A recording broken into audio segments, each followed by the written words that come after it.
T minus 50 seconds.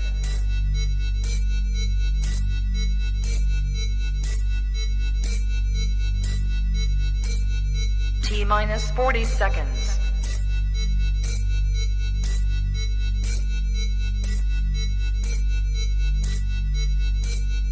T minus 30 seconds.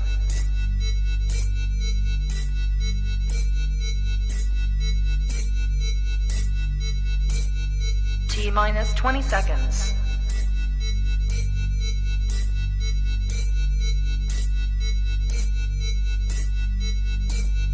Ten, 9, 8, 7, 6, 5, 4, 3, 2, 1, 0.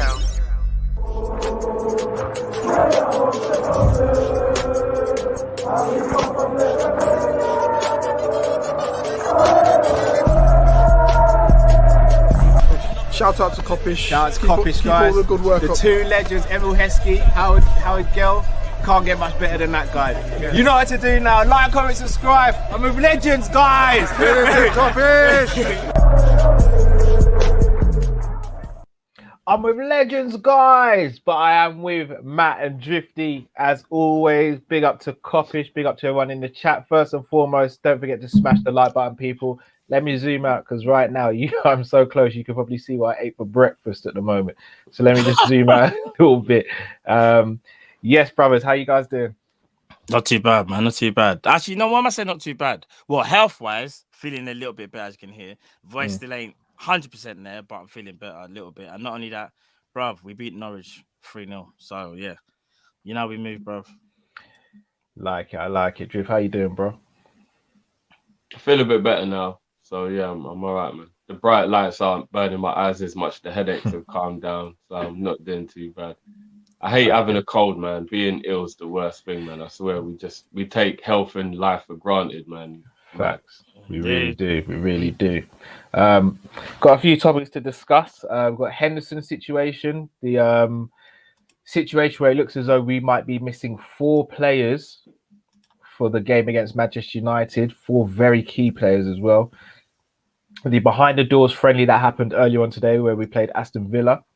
The situation with James Milner, I've got a little stat for you guys, but I want to see what your thoughts on it are because I have a slightly different thought process to what I think your guys are going to think. And also just want to quickly touch on our squad depth. I know we said we're going to do a show where we compare our squad depth to other teams, etc. And we still will do that. But want to just have a quick chat about our squad depth. But I think we have to start with Captain Marvelous. Jordan Brian Henderson looks as though he's going to secure a new contract with Liverpool, 3-year deal, pay rise with an option of a 4th year. Now, a couple of weeks ago, news broke that he wasn't probably going to sign a contract and that we were going to sell him in the summer.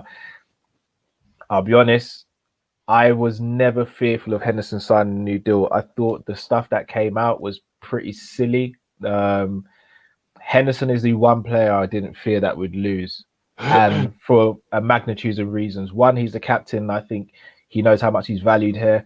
And 2, I don't think he's as fashionable as the other players would have been for outside clubs. So happy that this news is broke. Obviously, it's not official yet, but it looks as though it's going to be close. But shout out to Grizz Khan because Grizz actually broke the news about Henderson signing the contract yesterday.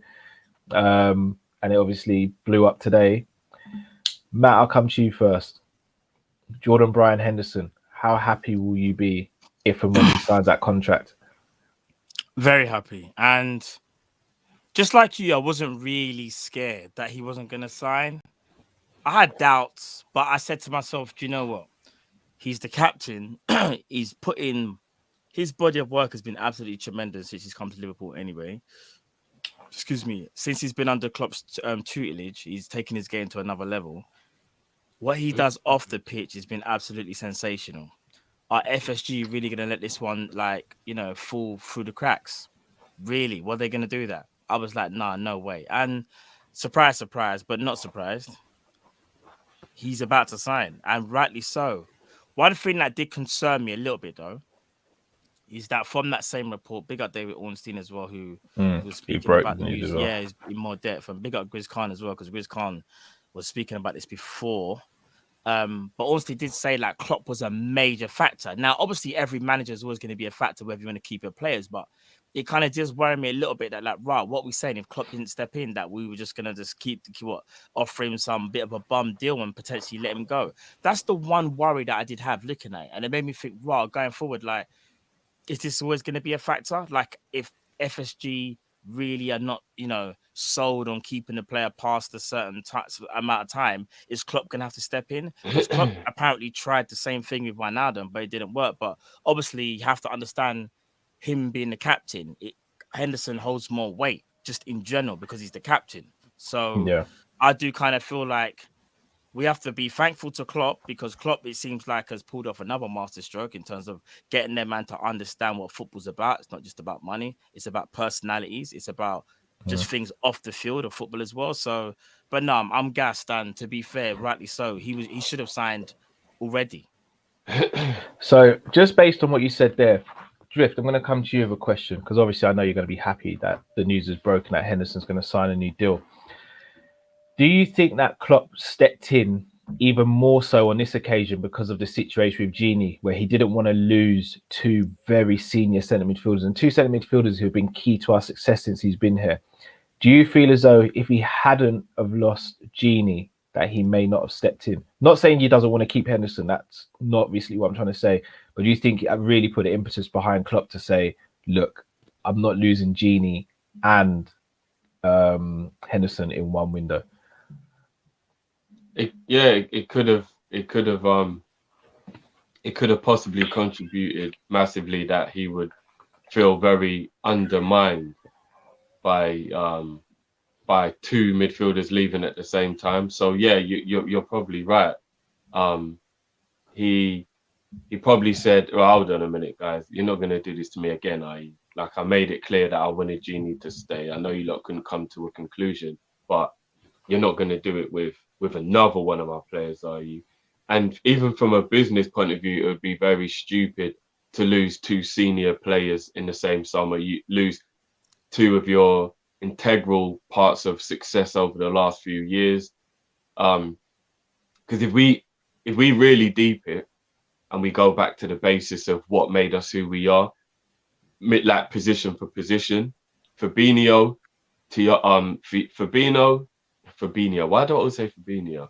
When I'm thinking of Bobby Dazzler, that's why. Yeah, I don't blame you. I don't blame you. I don't blame you. I think of it over as well. The staple of our success was not like that. The staple of our success was Fabinho, Gini, and Hendo. That was the staple of our success. And if you was to lose two of those in the same summer, Klopp would have probably really thought, you lot don't really value what I did here. And you're not valuing the players who allowed us to achieve that. If you're going to let them walk away over just wages, do you get what I'm saying? Bearing in mind, for anyone who wants to have a go at Gini for why he left over wages, that entire time he was only on 70 grand a week. The entire time, all of that success, all of those great performances, all of that, he was only on 70 grand a week, while the closest person to him, who was a starting lineup player, was on about 130, something like that. So he's sitting there every week putting in performances and he's getting half as everyone else. He was not greed why he wanted more. He deserved every penny he asked for. So if you'd have took away both of those players from Klopp, I know Klopp would have thought, yeah, you don't really value what I've done here. Like, even if we're on a budget and we've got bills to pay, you're not valuing what I did here. I created a winning mentality. I created a winning team. And you're just letting pieces of that puzzle fall apart because of financial reasons. That doesn't make any sense to me. And I think he probably would have been annoyed. And what you got to remember with Hendo as well is, as long as he's okay with it, because I don't want to speak for him, and obviously I could be wrong.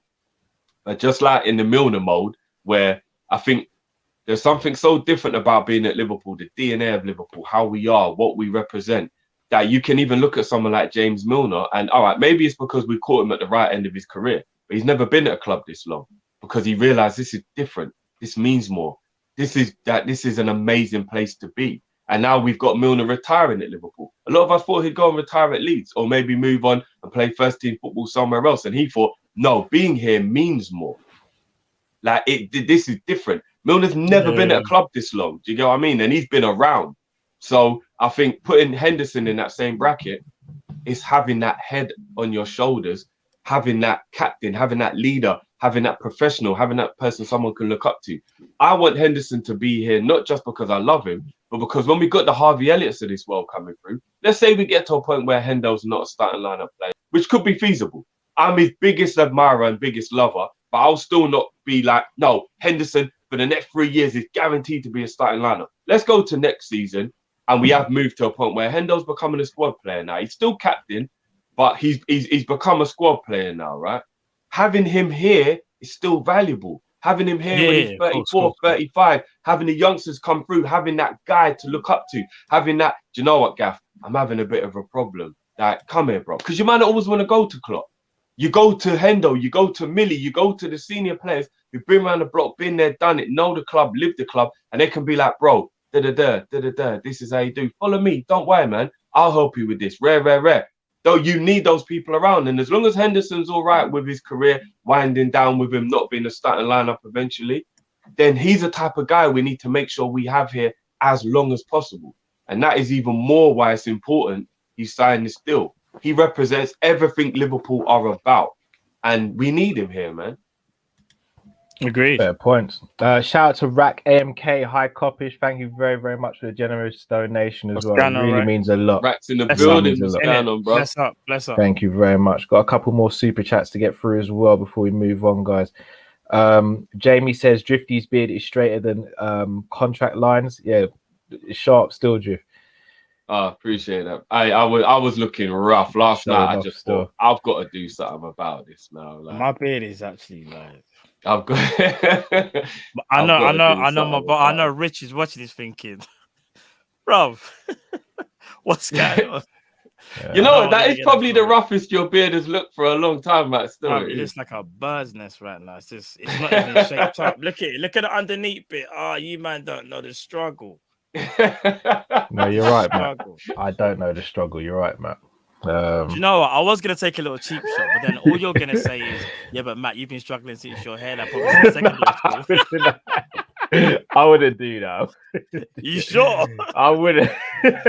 Bro, I know where I stand with the beard stuff, bro. I'm just that third wheel, innit? When it comes to hairlines, only me and Drift just sit there and embrace that. So basically, if we talk about beards, yeah, after we said our little beard comment, beards and Drift anime, did his thing where we look at each other, and man's just bracing the table like, he's gonna say something. Should I tell you what it is? I'm that third wheel, innit? I'm the wingman. So when you lot go out and you try and secure something, I'm the guy that sets it all up, and then you man are lipsing behind the bushes, and I'm just standing there waiting for the cab, innit?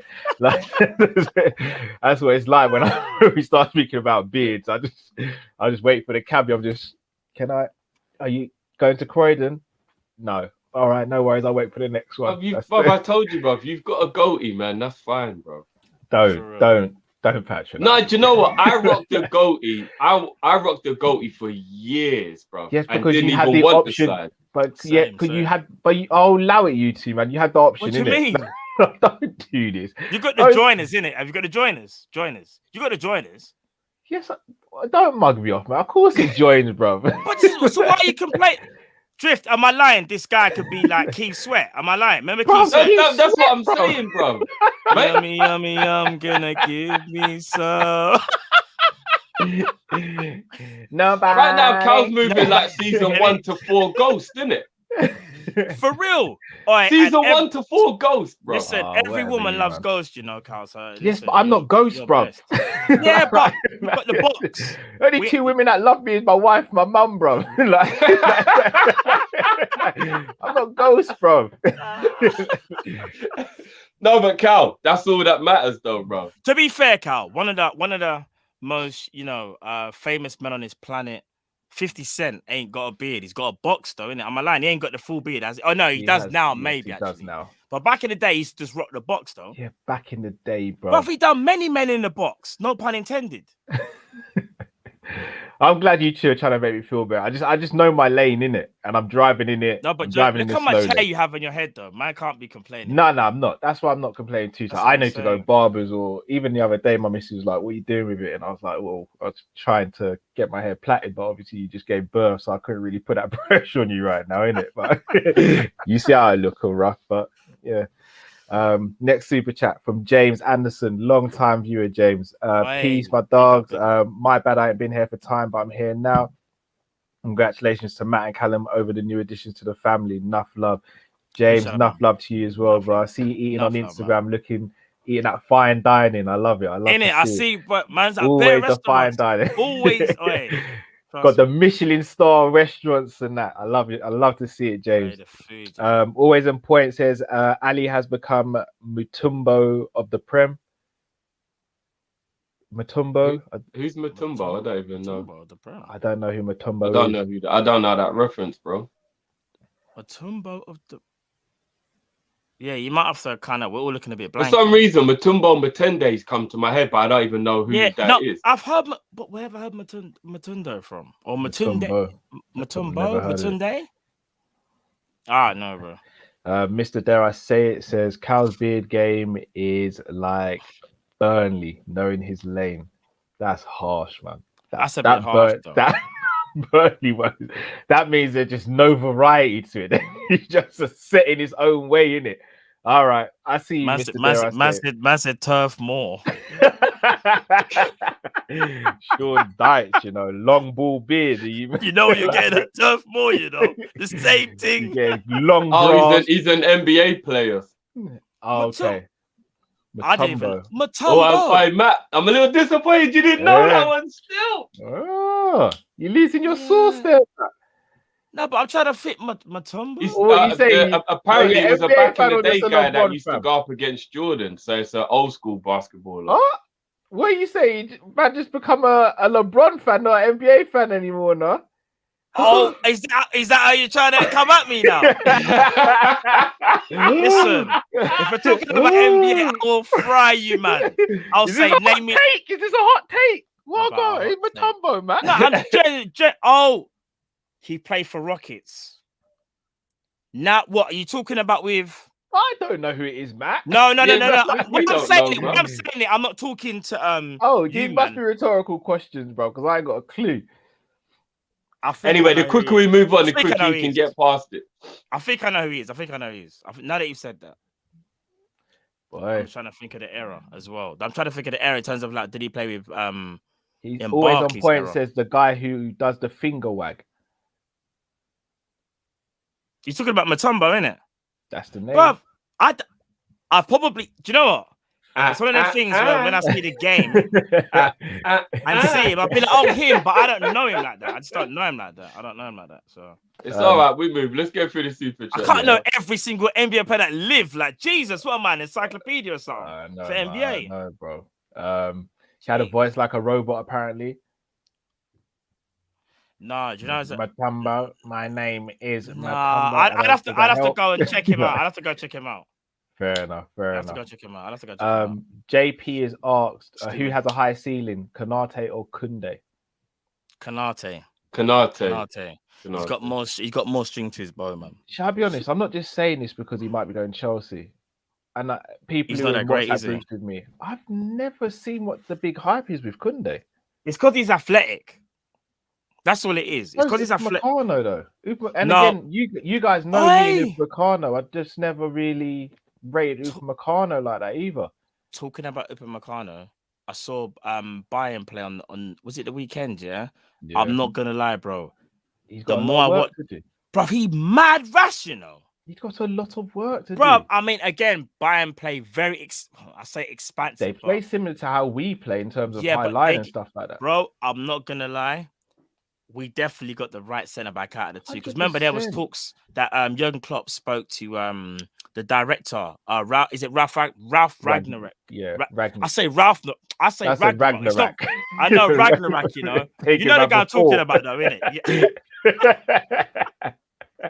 But basically, spoke to Ralph, the director, and he was like, "Listen, if Upamecano or Konate," and apparently the conversation was they're both amazing centre backs, both got a high ceiling, but we believe Konate has a higher ceiling due to the fact of we think that he's got more of the understanding of the game, where Upamecano relies a bit more on his attributes. And I was like, there's like an extract of it somewhere. Yeah. If I find it, I'll share a bit more. But it's kind of interesting.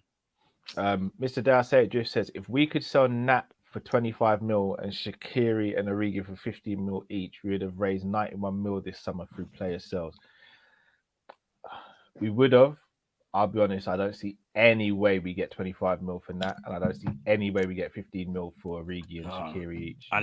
Unless Sean dies. We should 100% be able to get 25 mil for Nat for his ability. I don't even mean this in a shady way, but there's players going now for money that's way more unrealistic than that. But you're comparing it to the Ben White thing. Just because a club overpays, it doesn't mean that's his value, Drift. Not just Ben White, bro. There's loads of players that move, and you're like, "Wow, I can't believe they paid that much." I hear that. Brian Johnson says, "Big up from Canada." Two things. Did you see Salah being very unselfish? Yep, tried so hard to get Mane a goal. Also, Saul played left back. Can we free him? Saul's been played all over the shop for Atletico Madrid. I watched something the other day where I think last season he played sometimes on the right wing, sometimes is a DM, sometimes is a CM. Left back, he's very versatile. He's very versatile.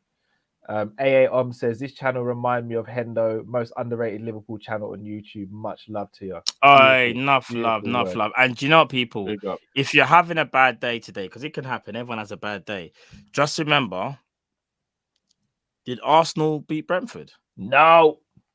Did who started? Was it Ben White? Yeah.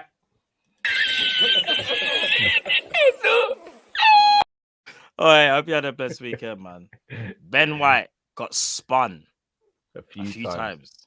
I'm not even going to dog Ben White, though. I actually like Ben White. I just think he's gone to the wrong club. I'm glad the scouting department didn't listen to you, though, Carl. Yeah, I'm not going to lie. No. All right, so here's the thing with Ben White. We're not going to spend long on this. Ben White, he's not a leading centre. No, I wouldn't take him over Konate before you asked me. No, I wouldn't. No, I wouldn't. But I would have liked to have seen Ben White coming alongside a Konate, for example, because Ben White could also cover right back. So that, bro, I'll be completely honest with you. After seeing that all he's good at is actually being good on the ball, I don't want him anywhere near my club. He just shall I tell you what it is? Rashford put him on his ass. Richarlison put him on his ass. Now I'm seeing Brentford, man, then putting him on his ass. Bro, no.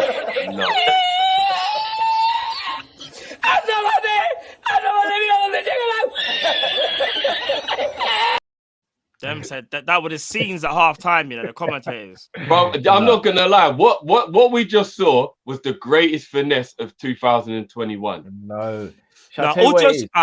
Getting 50 mil for Ben White. No, you're right. You're right. They did get finesse, but shall I tell you what it is? Ben White's a player that if he came to Liverpool, you wouldn't see that happen because Ben White's not a leader yet. They brought him to Arsenal to be a leader, which is why it's such a stupid move. We'd be bringing in Ben White to be securing our future. So he'd be learning.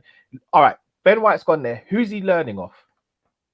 No, he's but 22 bro, or something like that. No, it is Drift. You don't need to be a leader to not be put on your arse, though, Cal. No, but it's about positional awareness. You know what I mean? Man can't hold his hand through it, bro. No, but a lot of time players get put on their asses because they're out of position, so they're having to be isolated and all that. Arsenal are out of position. They're out of their depth. It looks like so far anyway. They will get better, but I'll be real. The way how their team plays, as they're a unit, shambles. They're not even a unit, fam. They're just. Kev has asked a great point, yeah, and I will answer that point on behalf of all of us. Nat Phillips would be a better suit for Arsenal in terms of toughening them up, making them harder to beat in the air, and just all round just being that more diehard defender than what Ben White was. I agree. Doesn't make him better than Ben White though. Just needs a different profile. You might be. Yeah, right. But the profile Arsenal need is someone who can head the ball. No, who does die for the cause. I'm not. You know what I'm saying?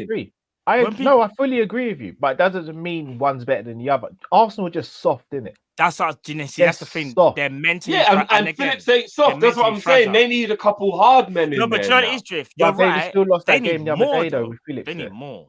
They need more, though. They still lost that game with Phillips. They need Nat. All right, this is what I would do if I was Arsenal. Because they're mentally fragile, man would have to concede it straight away and be like, we're playing it back three. Because our two centre backs, they were playing. Who's that other guy that they got? The guy that we buried in the FIFA World Club Championship. Pablo Mari. Pablo Mari. Mari. Like, bro, he should be He knowing. got put on his backside all game as well. He should be nowhere That's what near I'm Arsenal, saying. right? So you have to play Pablo Mari, Nat Phillips, Ben White as a back three. Yeah, that's like you've got to get some. You need 3 centre backs.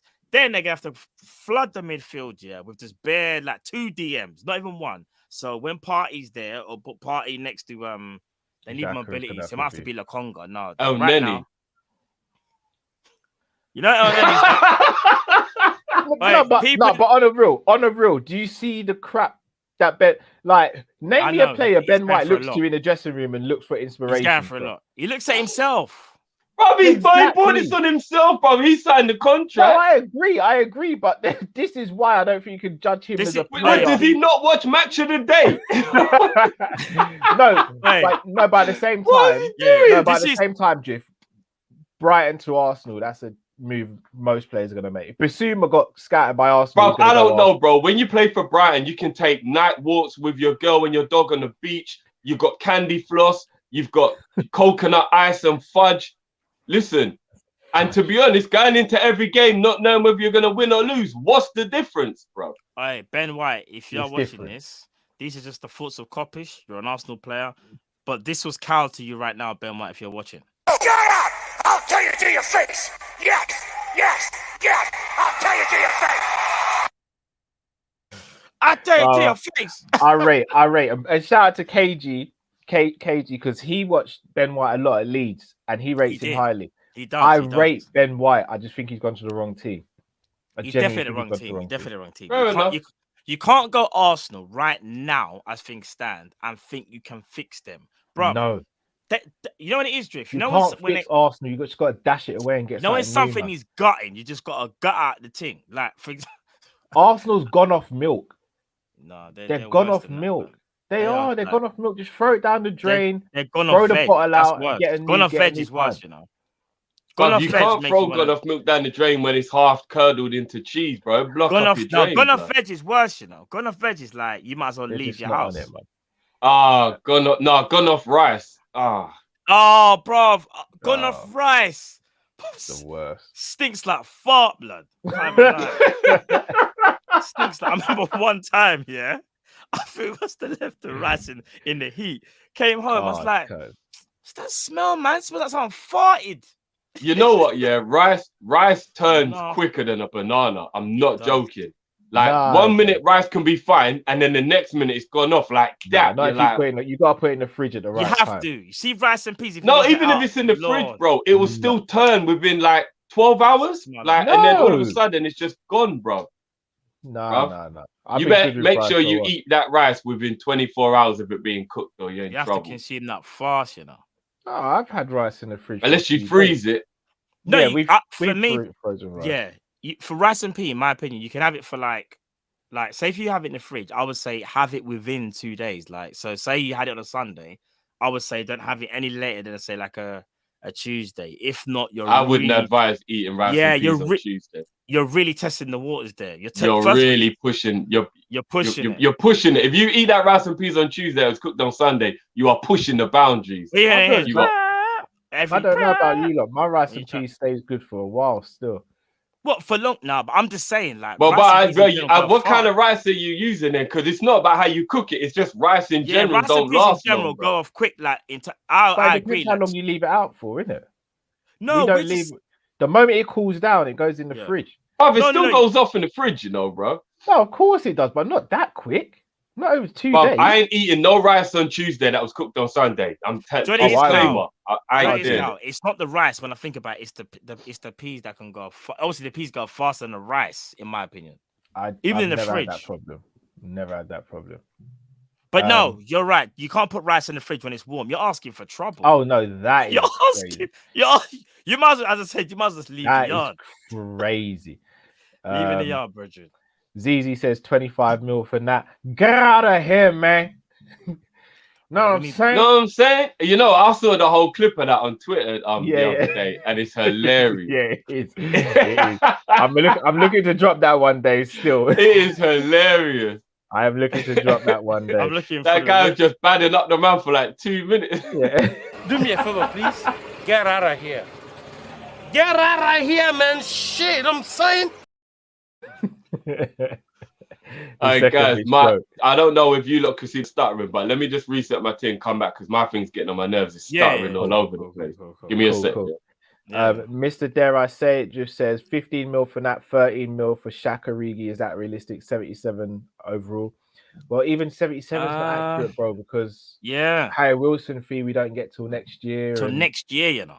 I'm pretty sure it's the same with Grujic as well, if I'm not mistaken. But I might be wrong on that. I might be wrong. The thing is, though, even though we won't get the fees till next year, I suppose the club note is still guaranteed, so they could actually use their own money. Yeah, but they're not really. It's just a front, innit? You're just fronting because you know you're gonna get it. So that's a possibility. Scott617 says, never mind Odegaard. Arsenal would do better buying Oda Eaters. Their team stinks. The team stinks. It stinks. Yeah. Do you know what? Just quickly, people. I got to quickly say this, yeah. For all the NBA people in the chat, am I lying? El Nene reminds you of Pat Beverly. He just runs around, as Russell Westbrook says, and does nothing. El Nene runs around that pitch and just looks busy. People will know what I'm talking about when I say that, Carl. Trust me. Yeah. El Nene is Pat Bev. Run around and do nothing. Craig Richardson says, best football channel. Just laugh every episode you do. Currently suffering bad with COVID, so this is a highlight of my day. Craig, man. I hope you feel better, bro. Best wishes to you. Also in the chat is Jamie. Jamie, just seen your message as well. Thoughts and prayers to you and your family, man. Not gonna go into it on the stream, but Jamie, I haven't message seen you later anything. privately. I didn't see nothing, so you'd have to I'll message you privately, Jamie. Yeah. Thoughts and prayers with you and your family, man. Sorry to hear that news. Next topic. Apparently, we could be without Mo Salah, Fabinho, Firmino, and Alisson Becker for the game against Manchester United due to current fixtures for internationals.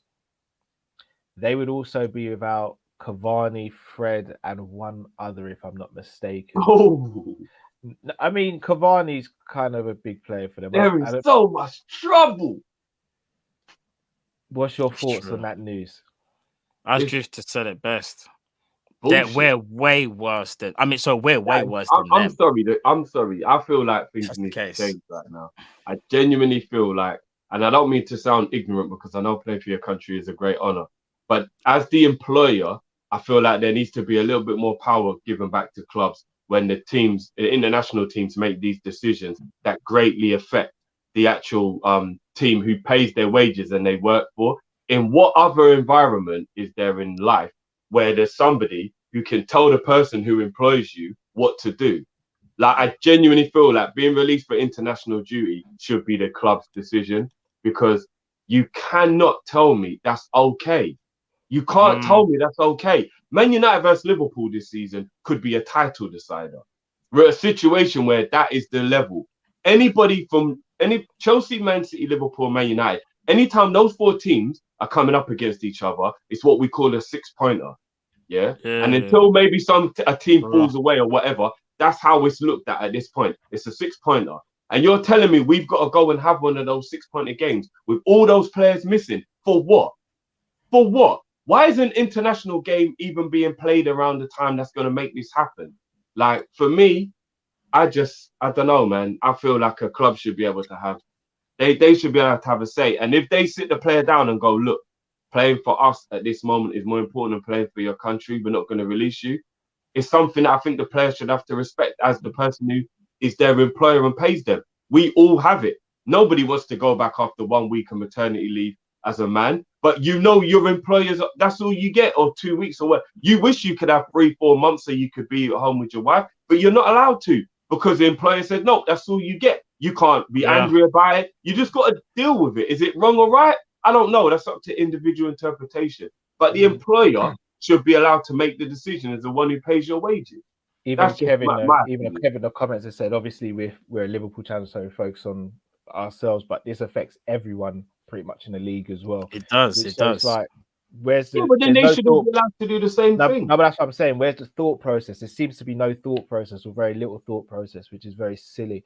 Mr. Dare I Say, I'm going to come back to you, Matt. Mr. Dare I Say, Drift says, which is worse in terms of football, China or India. I don't get what the context is. Are you talking about their two teams, their leagues, or their impact on football? If it's a two teams, it must mean like the league. China's league is better than India's league, to my knowledge. yeah, as far as I know, I wouldn't. 1975 Jamrock says, "Blessing fellas, did you see the Super Cup news?" Yes, I was going to touch on that a bit later, but basically the Super Cup news is, if I'm not mistaken, 9 out of the 12 teams have been reinstated to the European something association. 3 teams haven't. I think those 3 teams are Barcelona, Real Madrid, and Juventus, if I'm not mistaken. Yeah.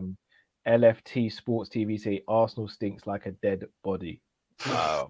Raw. Well, guys, I've got some breaking news. It's a hologram, Matt. Yeah. Sorry. 1975 Let me know when you Jamrock want to bring it says- up. Yeah, I will do. Sorry, I meant Super League news and the courts. I hope I got that right, 1975 Jamrock. Yes, Matt, go for it. All right, cool. Let me bring this up now. And boom. Can you not see that? Or does it need to be bigger? Yep. Make it full screen, bro. Just make it full screen. Yeah. Calm. Mr. Ben Davies is heading to Sheffield United on a season-long loan with no I'm gonna obligation make to it a buy. bit thingy. Hold on. Bear with me, people. Bear with me. Can you not see that? Is that big enough? Yeah, that's perfect. Yeah. I'll just quickly read it. So it goes, Liverpool defender Ben Davies has joined Sheffield United on loan for the 2021-22 season. The centre-back who arrived at Anfield in a permanent move from Preston North End in February set to link up with the Blaze for the remainder of the campaign. Davies will be aiming to help Slavica Jovanovic's side secure an immediate return to the top flight from the Championship following their relegation from the Premier League last term. The 26-year-old made 2 appearances for the Reds during their pre-season fixture schedule. I don't even remember that, but he did apparently. The hologram did make 2 appearances, I remember one of them. including substitute at Anfield against Osasuna. So there you have it, people. Ben Davies, the hologram, who only played for us during our pre-season, is now on loan at Sheffield United. So let's see how he gets on, people. All the best to him. Zubiri says, "My G's, forget about football for a sec. Drop your favorite Vibes Cartel song. Mine is My Scheme. Back to football. That should say Roberto. 20 goals in all competitions. Favorite Vibes song, guys. Do you know what? Yeah, my one is a really cheesy one, which is gonna make people hate it. You know. But I think my favorite Cartel tune is Summertime. Pool party. I just love that tune. Summertime. Everybody up to come along. Go for your suntan is on the summer sun. If we're bleach, then go back on. I just love that tune. Bring it down. In a bikini, them in a pretty town. Bring it down. If you have a fool, man, bring it down. Bad mom, me come from you know. Pretty girl just a fall like domino. Hey, Cal knows that's my jam. That's my jam. Full of funny now. Hey, we are going now. I can't even laugh too much. That's my tune as well. Mine is Touch a Button. That's Touch a Button is probably the one though. Touch a Button. You know what, Cal, you'll know this because I always forget the name of the song, and it makes it hard for me to search for it. But in the video to the tune, it's him and one other brother, and they're on a balconies, and they're going back and forward.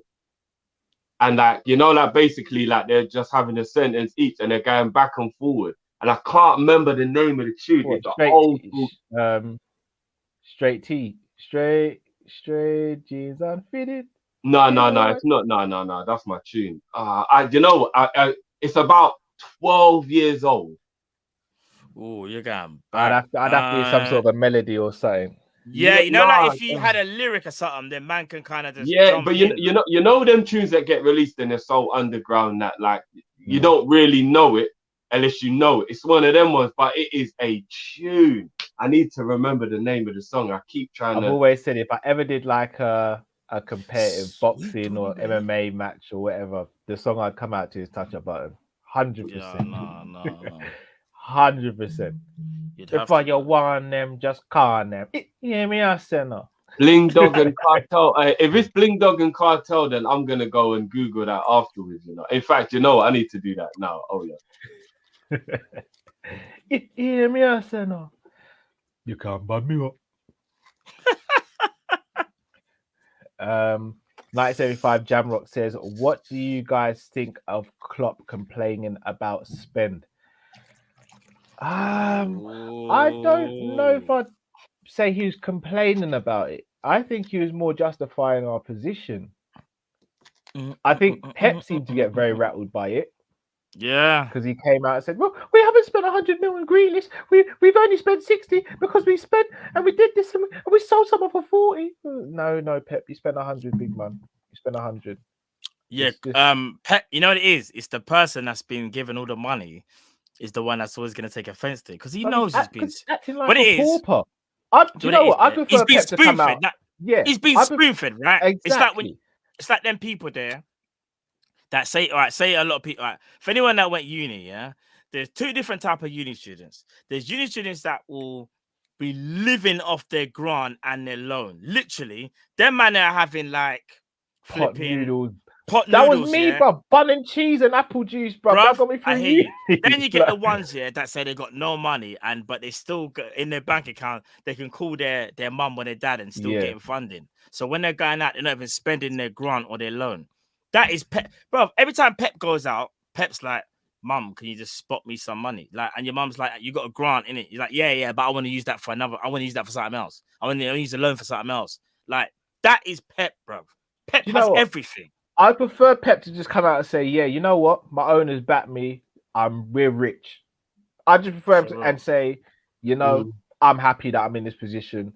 No disrespect to anyone else, but I wouldn't swap it for the world because I get to work with the best players in the world and I get to work with players that can hopefully take us to the next level. I want to win every single trophy." Sorry. I just saw something. Whereas he comes out and he just go on. It's Tope. I won't even bring it up. Tope said, I was basically eating my textbooks. Bro, I know the feeling. Like, sugar paper and that, yeah. Bro, shout out the tuna gang as well. If you know about the tuna. Tuna ain't cheap. What are you talking about? No, when you buy it in the tins, it is. Hold on. Tuna is £5 for 3 tins. That is not cheap. Maybe the ones you get, bro. Bro, tuna is not cheap. Maybe I don't know where people say tuna is not cheap. 1975 Jamrock says no other teams are spending. He needs to let it go. No, I mean he was asked the question. I think he had the right to answer it. Abubakar Ali says the thought of Klopp leaving Liverpool with only a Premier League and Champions League title. All I'm saying is the next manager is going to fail. Under the current conditions, I'd agree, but you never know what's going to happen. I'm not too sure. So who is Jamrock saying needs to go? Sorry, Cal. No, he needs to let it go. As in, Klopp needs to let it go. Talking about spending and stuff like that. I believe. I believe that's what 1975 Jamrock's saying. Oh, okay, Jamrock, man, you can't really let something go when it's happening to you every day. It's not like it's in the past where you can leave it. Like every day, he must get reminded when he sees Pep like talking about Grealish or Kane linked in the newspapers or Lukaku side. Like it must really give him like a slap in the face every day.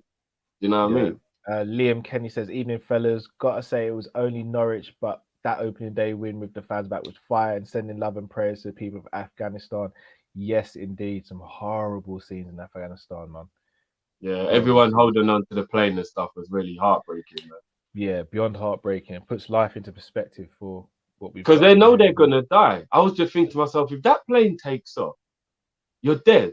You can't hold on to an aeroplane in midair. Yeah. Like, so it's almost like, yeah, man. Hard to watch, man. Hard to watch that. Just want to clear this up. Demo definitely wasn't dissing bun and cheese. I got 2 bun and cheese, 2 loaves of bun in the bread bin now. I was saying because look, I'm one of them I was uni going to kids. Bro. address that. I was going to say, I see Demo say, I was like, hold on. When I came No, off the no, paper, no. did Cal diss bun and cheese? No. Because You already hurt my feelings when you said you no. don't like Aki and That's- Soulfish. I was like, whoa, what's going on? No. Let's clear. No, weight drift. I said I'm not a big fan of Aki. I'll eat it if I have to, but saltfish is good. Like I make saltfish dumplings and saltfish and Yeah.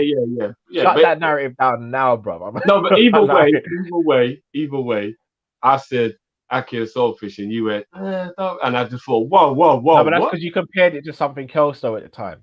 I can't remember what you compared it to. There's nothing to compare to Aki and Soulfish, bro. It's the best dish on the planet. Nah, it's not, man. Not for It me. is. Not. It is. It's not.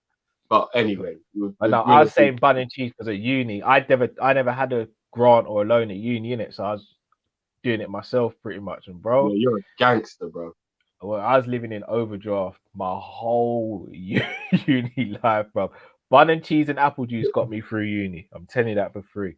Bun and cheese is the one. Like you've got to learn life hacks, yeah, where you've got to do like, I mean, don't get me wrong, certain things are kind of expensive, but you've got to figure it out. So if you know you've only got one meal you can eat in that day, one meal I would suggest is patty and cocoa bread. Why? Because you'll be so full up, you might make it. You might make it. Do you know what I mean? And everyone knows, not just because it's a beautiful thing to eat, but it is filling. So you see with the bun and cheese. Sorry, to anyone asking, yes, I stayed at home and commuted to uni. I wasn't going far. Bun and cheese is filling, and that's what I love about it. It's nice and it's filling. So if you need something to hold you down longer than something else would, that's what I love about bun and cheese. Thick slices of bun as well, though. Yeah. Don't you dare be kind of like you've got to be questioning how thick you made it because you can just about bite it. Yeah. You know I've got to be straining the edges of my mouth to get the bun and but cheese. I've got cramp under here before, bro. Yeah. That's the way you do it, bro. And it's got to be cheddar cheese or Jamaican cheese. Don't give me none of the plastic cheese or anything. I need the proper substance. You know what's funny? I said to go on a tangent. I worked for this company one time, and there was this guy, and he kept on looking at me all the time. He wasn't black. That's all I'm gonna say. I don't want to get colorist or whatever. And he just kept looking at me every lunchtime. He's like, "Mate, can I just ask you what that is? I've never seen it before." I was like, we call it bun and cheese." He was like, "Okay, all right, cool." I see you enjoying it all the time. I just always wondered. I was like, "You know what, bro? I'll bring you some tomorrow." He's like, "All right, cool." But I brought him in some the next day. A couple lives still. Bro, I changed his life. Yeah, bro, I'm not joking. I changed. He asked me where he gets the bun from, where he gets the cheese from. Was that butter that I had on it, bro? He asked me every single, bro, changed his life. Absolutely. Yeah. Shout out to my friend Danny, my boy Danny. Buller cake, that's his thing. Bro. Danny loves him some buller cake. Whenever I see buller cake, I just think of Danny now. Bro, with or without butter, bro. Different stuff, man. Different. Brother Samson says, just so you know, it's the coconut that turns and gives the smell. 3 days max, no longer in rice and peas. That's true. That is fair enough. Fair enough. Because fair enough. I only really eat rice and peas though. I barely eat white. If I'm having white rice, it's just yammed on the same day. Do you get what I mean? There's never white rice left over for the next day. So. Yeah. Delwyn says, St. Max is so good, Drift. Would you take him? You might. The last part's for you, Cal, because everyone knows what I'm thinking about. No, all right. So I need to clear this up because, again, one of my boys, Dre, tried to dig me out for this because he watches this as well. I would take St. Maximin. I rate him highly. He's just not my first choice. That's fair enough. But St. Max is different, man. We saw like he boiled rice yesterday. I tell you that, man. He boiled rice yesterday. Him in a team where he can express himself without worrying. Bro. Be honest with you, can I tell you where I see St. Max playing really well as a number 10? Go on. I can see him playing as a 10. Sick. Like if we had to beat team. I thought you meant. Oh no. Like if we were playing a double pivot with like Fab, Hendo, Thiago, one of them, and then St. Max, Salah, and Mane on one side, and then the striker up top's Jota. That's danger. That's disgusting, bro. That's danger. disgusting, bro. I mean, he was ripping. Like, I feel sorry for St. Max because he's in a team he's too good for. Yeah, he is 100%. He's Like, just, he's different 100%. still. Like, Different. he's different, man. I would take him at Liverpool in a heartbeat. Zabiri says bun and cheese outside Easter is almost a crime still. Ramen is a national dish for college students. Zabiri is Roberto. Drifty, this is your fault. Roberto predictions, Cal. How many goals? You know where I sit? I'm going 10. I might even make a t-shirt called 20 in all comps, bro. I'm going 10 for Bobby in all comps. Is that it, bro? What? Yeah, I am. Bro, all right. Because I don't think he'll play FA Cup and I don't think he'll play League Cup. So that takes 2 competitions out for a start. I think he will, bro. I think he will. And I don't think he'll play as regularly as he's played in the Champions League or the Premier League over the last couple of years. I think 10. I've got a feeling he's going to get about 4 or 5 in the Champions League alone. I hope I'm wrong.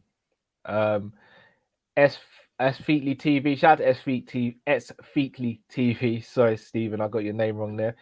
Go support them on YouTube as well, please, people. Big up you guys. Love the show. Keep up the great work. Same to you. LFT Sports TV says RIP Gerd Muller, true legend of the game. Indeed. RIP to Gerd Muller. I didn't know. Talk about That's sad. yeah, 75. When you talk about legends, Muller is a legend of the game. Enough man them don't know about that Muller. Don't know about Gerd, boy. Goodness enough man me. don't know about that Muller. I didn't know that. Machine. Yeah, I didn't know that. He's got a better record. I've got better than a one in one record for his country, I believe. Like I think didn't he have the record until it was broken recently or something? There was some record. For goals in the season. I think for Bayern he scored something like 567 and like 600. That was it. Yeah, Lewandowski just broke the record the other day, innit? Of what? No, not for the amount of goals. It's most goals in one season or one calendar year. I think Lewandowski. broke. His overall record. That was going to touch that. His overall. But I think it was for Germany, he's got 68 and 62 as well. Crazy stuff. That's nuts. That's Haaland stuff. And speaking of Haaland, please, Liverpool, if you're listening, just Haaland, please. Just even if you just tickle the idea, please, for me. Joshua Murray says, have you seen the reports about Mbappe to Madrid? Apparently, Madrid are going to bid 120 million euros. If that's the case, we need to go for him. I mean, we spoke about this off camera. Let them have him, man. I'm not gonna lie. If you want to go to a team so badly, you'll go there even when they're not doing well, just because they're Real Madrid. Then go on about your business, man. Go on, innit? Ask Hazard how that one ended up. I'm gonna be real with you. We're not getting Mbappe, man. Like, we're not. Whoa, we got no, Matt. We're not. What did Chris just ask me to forgive you for, Cal? I don't know. I've lost the comment now. Let me find it. You lost it, have you, Cal? Let me see if I can find it for you, mate. Let me go into the archives. I swear, you and Chris Brack will come on this planet to finish me, Drift. And this Ronaldo going to PSG stuff. I know PSG are moving differently, but at the same time, with no disrespect, they don't want to just start getting all the old age pensioners like Ramos and thingy. Hold on. Hi.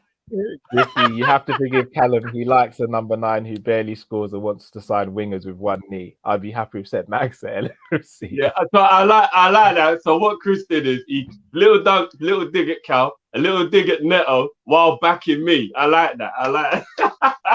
I'm starting to think, Chris, that's your burner account. Chris is your burner. Your burner no, account. but you know what, Cal? I know you'll kill me for this, but I'm St. Max over Neto. Right, is that how quick you just drop, man? Hold on. Let me see where your head's at. Are you St. Max over Rafinha as well, or are you still Rafinha? You are. Yeah, I'm Man saying just- Max over. I'm saying Max over. man is a proper commuter, man. Just jumps from one train to another, bro. Wow. No, I was always on the He same hops Max. the barriers as well, man. He hops the barriers, bro. You saw him have an amazing game, and you've gone from He hops Hold the on, hold on, barriers, hold on. bro. Let's not push that Neto narrative. to Let's Rafinha. not push that narrative. Hold on, to now Saint Max. No. All right, let's rewind a second. Cal Football brought me a... fashion at its finest. No. Here's what happened. I was always Saint Max, and then Cal brought me a very, very horrible stat that showed me that he signed the deal. That meant he still got 5 years left on it. Then I gave up the dream. Not Because just any when I 5-year realized he had- deal. A 5-year deal spoke with about Mike Ashley. this. No, he had a 7-year deal, wasn't it? But he's got 5 years I left. think or so. Yeah, something like something. Hey, Let's by see the way, Sané Mike Ashley is what's the Punisher's rival, the big brother man, that. Oh, Kingpin. Kingpin. That's it. Oh, Kingpin. Yeah, that's Mike Ashley. And then, remember, when I realized he had a 5-year deal left, I said, oh, well, we're not getting him now then if he's got 5 years left. So then I switched my attention onto which one would I want out of Rafinha and Neto. But I was always saying Max from jump. You're always. such a... Bruv, do you know what? There's People, proof, do me there's a evidence favor. out there. I'm Wait, not lying. Chat, do me a favor, because you lot will Yeah, know. the chat will back me on this one. I've always been Sir Max. Drift. I nickname him Ryu. What No, you, bruv, what we no, saying? bruv, you Come brought on. him up and you were like, nah, take St. Max, you know. And I remember Archer was like, would you rather Rafinha or St. Max? You were like, no, I still would go Rafinha, but St. Max would be like a heavy kind of... Based on the information of St. Max being less achievable. Rafinha's more attainable, isn't it? All right. Right now, regardless of who's more attainable, just who would you prefer? Just quickly. There's no wrong or right answer, by the way. I'm just asking, who would you prefer personally? You prefer St. Max? I'll still go St. Max, honestly. See, for me, I know where you're going with St. Max, because I know you love like the man's got feet and everything, and he's the exciting player. I would still go Rafinha because I feel like Marque said Drifty invested stocks into St. Max early. Did you know? I'm still going Rafinha. I still think even though you're a shocker, but it's open day this season. Don't think about that one game. No, that's what I'm saying. I still think he's a bit more complete in it. I think St. Max has the ability to get there, and I think St. Max, in terms of like being unpredictable and just doing something out of nothing, yeah, it is St. Max, but I still would prefer Rafinha in our system personally. I think if you just got Klopp to fine tune St. Max, my word. I feel like a lot of the chat saying you've got them onto St. Max now. I'm still Rafinha. Me personally, Everyone's just forgotten about Neto because man went. You man are all commuters. Carl's right, man. You man are just jumping on trains. Like 1 minute you go in London, then you go in Liverpool, then you go in Essex, like brother. Nah, they've been on the train with me the whole time, guys. No, they ain't, man.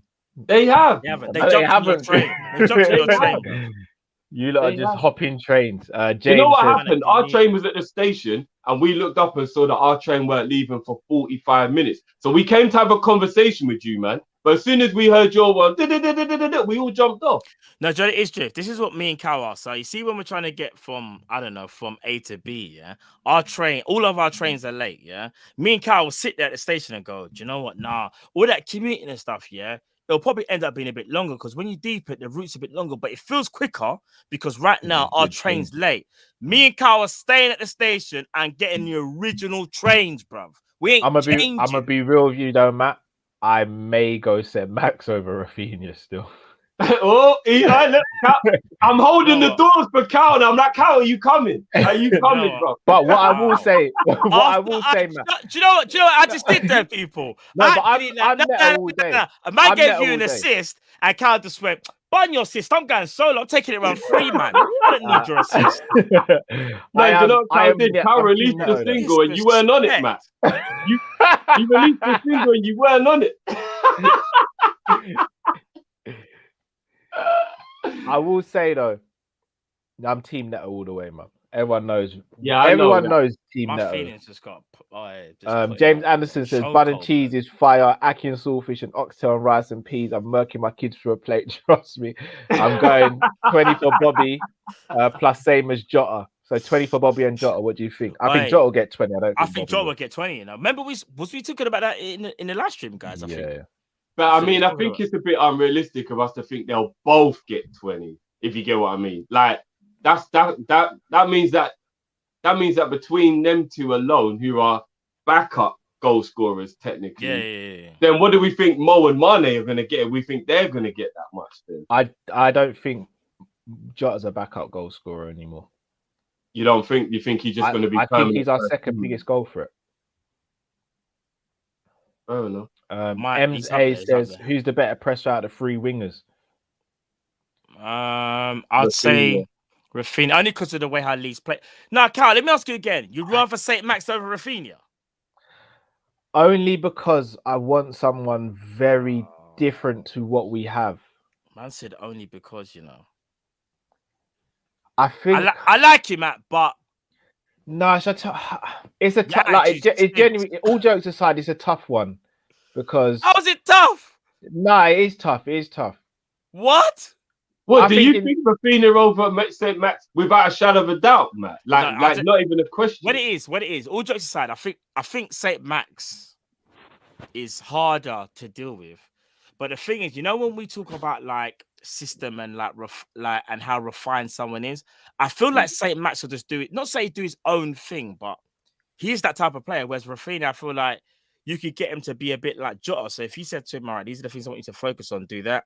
Whereas I feel like St. Max, because of the way how he plays, he needs to kind of be like maverick, though. We need that. No, he needs that. Like basically, you don't want to shoehorn him to do like you don't want to put him and say, I need you to do these things. You kind of need him to be like everywhere.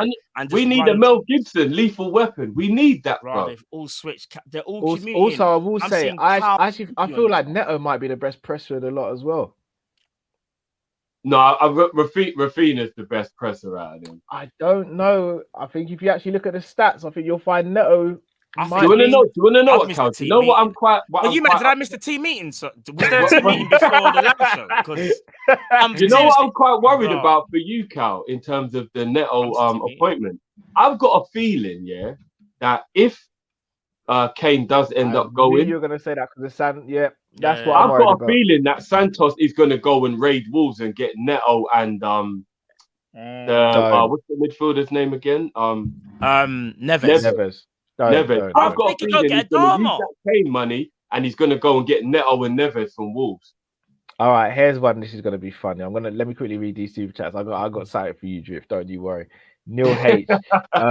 People are sleeping on Bowen big time. I think people are sleeping on him. I still wouldn't want him as my first choice, but he's very underrated. All the guys we're speaking about. I can't go from St. Max, Rafinha, and Neto to Bowen. But that's because we're thinking about. Yeah.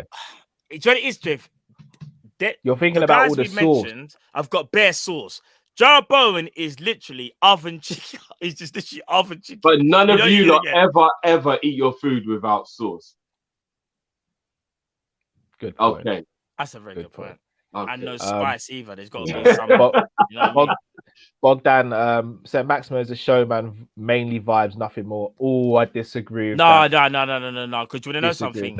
The assist yesterday, and I'll give him props. I thought it was just vibes because he was like shimmy here, shimmy here, shimmy here, shimmy here. And I was like, what's he doing? Bro, the way he dropped Rice, he literally dropped Rice on the floor. Literally. He boiled him, bro. Bro, he did. And it was horrible. And there was substance to it. That's the thing. It wasn't just like, I'm just going to go left, right, and see what happens. He knew what he was doing. He's waiting for my man to get into position. And it was buying time. I can't lie to you. There's not many people. It was wonderful, intelligent football with flair. He bided the time, he waited, then he used his ability to beat the man and set up a beautiful goal. It was you can't even there was everything about it was just great. Let me ask you quickly this before we move on. You see St. Max, I think he is a talented player. But you see for Liverpool, right now he's playing like a number 10/second striker for Newcastle. He's playing everything. Yeah. He's doing everything, man. If he has to play on the wing, do you think he'll be as disciplined as a Neto and Rafinha? Because I don't think he would be. I don't know. Yeah, that's my issue. I say I don't know because genuinely I don't know because he has got a free role at Newcastle, but we saw him tracking back and winning the ball yesterday as well, though. Yeah, that's actually right. He chased the guy all the way back and gave it and blocked it for a corner. We don't he know. actually did chase it all the way back. St. Max, he's a good player, but how can the man them just jump on the train? No, you man actually left me at the station. I rate Rafinha. No, but I've told you this about Rafinha. Rafinha reminds me a bit of Ziyech, who he likes to play the long crossfield ball rather than trying to drive at his man sometimes. Ziyech, Chelsea. See, I'd rather say there was a mixture. I had the perfect combo. I used to Mahrez, say you said Mahrez Mahrez and Di Maria. It reminds me of them two combined, like because the playing style, bro. In our I need to see a second season. I need to see a bro, second season in our from system, Rafinha. he bangs. And again, I'm gonna get in Not trouble like here Neto, 'cause I don't think. Cage is probably gonna call me. In fact, I can't even say too much. But basically, I can't even say too much because KG will have my head, bro. All I'm gonna say is someone in the chat just reminded me. A lot of people looked at me sideways when I said Sarr was a good player. You see, he's back in the Prem now, still doing bits. No, he had a good game.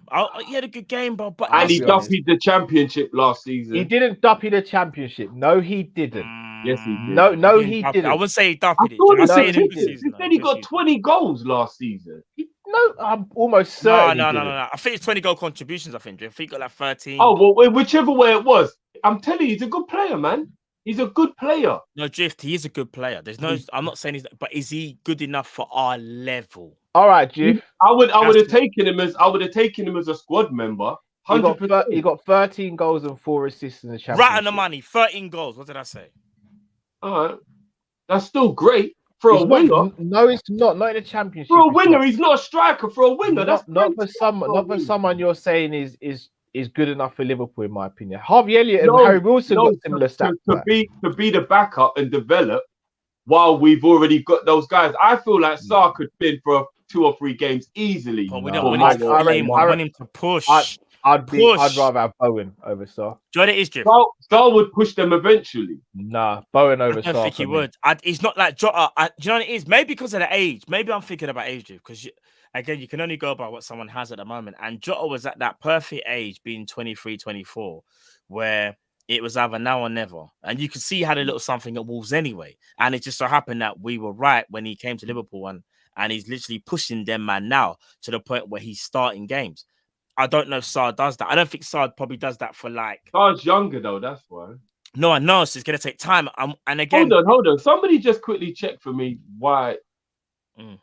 Because Sky literally showed he had 20 goals last season. No, contributions. No, but even what Hal just said is contributions. So what did he put 20 goals in there? That might be across all competitions. There's 13 and 4. I think it was just... Oh, well, maybe that's what it is there. Either way, he had a good season last year, and he's young. He's improving all the time.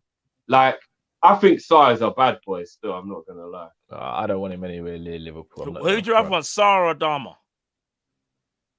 For their development, Adama's ahead of him. Yeah, I'll take Adama. I'm just saying, a lot of people looked at me like I was crazy for even saying Sarr was a good player. I'm saying he's a good player. Adama or St. Max? I was just about to say that to him, St. Max. Bro. So, you see... Look at his face! Look at you, bruv! You literally bought a ticket and just... You know what my man did, yeah? That's done him! Bruv, that's done him over. You know why it's done him over? You was on that Adama train. You was on it, Drift. Yeah, but you allowed... That was a year ago. Nah, bro. I'm allowed to change my mind. Location now, man. I'm allowed to change my mind. Come on, guys. That was a year ago. I still rate Adama. Adama's still my guy. But I'll just go take Max over Adama, innit? A-Spec Limited said, what's the latest on Neto's injury? So as far as I know, I think he goes back to full training sort of October, November, providing there's no setbacks. Man, also, imagine set Max in the red Liverpool and red Gucci headband. I don't care get carried away. Yeah, I honestly don't give a hoot about swag. Like, it don't do nothing for me, man. That's a but it helps that he's got it though. I don't care, bruv, whether you got a headband or not, bruv. You could look like a gremlin, bruv, as long as you play well for Liverpool. I don't care. Yeah, but like, you know it hit harder when you saw the headband blown in the wind when it was like don't lie, bro. Look, Matt knows. I don't care. Honestly, I don't care. I genuinely don't care. I honestly don't care, bro. Right now, you're drifting up the place, bro. Yeah, I don't care about that drip and all that, bro. I don't care, bro. I'm not letting Drift get away with this, because he was on this Adama thing for time. Hard, bro. I still rate Adama, bro. I still rate him. Come on. It's not like I said he's rubbish or anything. Nah, but I just went to say. But one thing you lot need to remember is football within a year and a half can change to Things the can point where. change. I understand that. Because remember what I said about St. Max 2 years ago? I said I rated him, but I was worried that he would never have that end product. I was worried that he'd always be flashy and he wouldn't learn how to have end product. And in the last 2 years, I've seen him adapt his game, and his end product is on point now. He now knows you can't be flashy for the fun of it. And now he actually has end product at the end of it. And that makes him a total package. Once you start adding end product, it makes you a total package. And that's what I think he's turning into. Hold on, who's more of a complete package, Rafinha or St. Max? Because you get the defensive side of Rafinha, that's a tough one. Rafinha at the moment. Because that's what I was going to say. It was hard as well, though, Matt. It's Rafinha's in such a better setup and better team, though. Yeah, there is that. I have to try and imagine if St. Max and Rafinha had to swap roles, how Rafinha would get on. And vice versa, how St. Max would get him in the Bielsa system as well. I can't believe you're making excuses. I genuinely don't know. In my opinion, also the other way as well. I don't know how St. Max would get on in the Bielsa system. That's true. I don't think he could hack it. I don't know, but because his indie record isn't the greatest either. That's another thing to. Joshua Murray says no way VVD, Fab, Ali, Trent, and Hendo committing their future long term to Liverpool unless there's major things happening behind the scenes. Mbappe is coming. I don't Josh, know. don't get yourself worked up like that. There were rumors flying about today that Klopp's going to extend as well, but until I see it, I won't believe it. No, Cal, don't do that to me. Don't do that to me. Don't do that to me, bro. Hold on, say that again. He's going to extend. There's rumors that Klopp's going to extend. Don't do that to me, bro. Because you can't get me excited like that. Don't do that to me, bro. Rack, shout out to Rack again for the big up, sticker. Big up. Rack. Much appreciated. 975 Jamrock made a comment which I found quite good actually. I haven't got it up, but I'll read it out. It says, having too much sauce can give you acid reflux and ulcers. Bowen's like the greens that balances your diet. Got a point. He's got a point. No, but are we trying to get too much sauce? That's the type of statement that a man makes when he's weight training and he's just on a strict protein diet. Yes, sort of thing that I would say right but you know, now.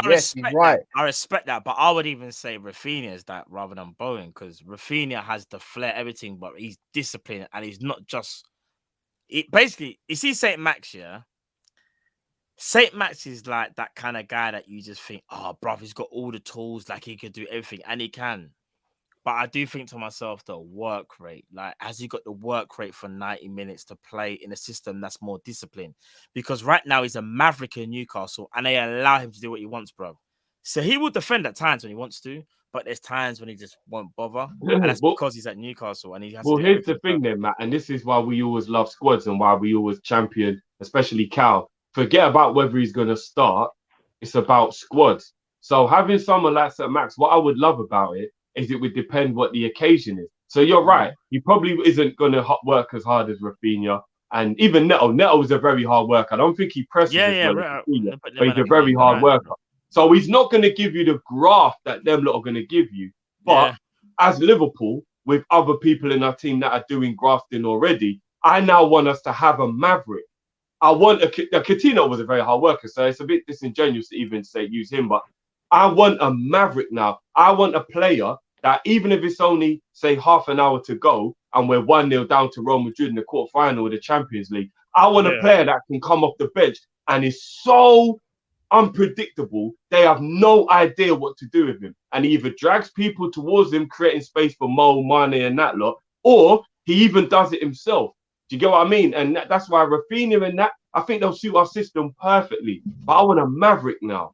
Brother, I actually want a match winner. And as much as I rate Rafinha, I wouldn't call him a match winner.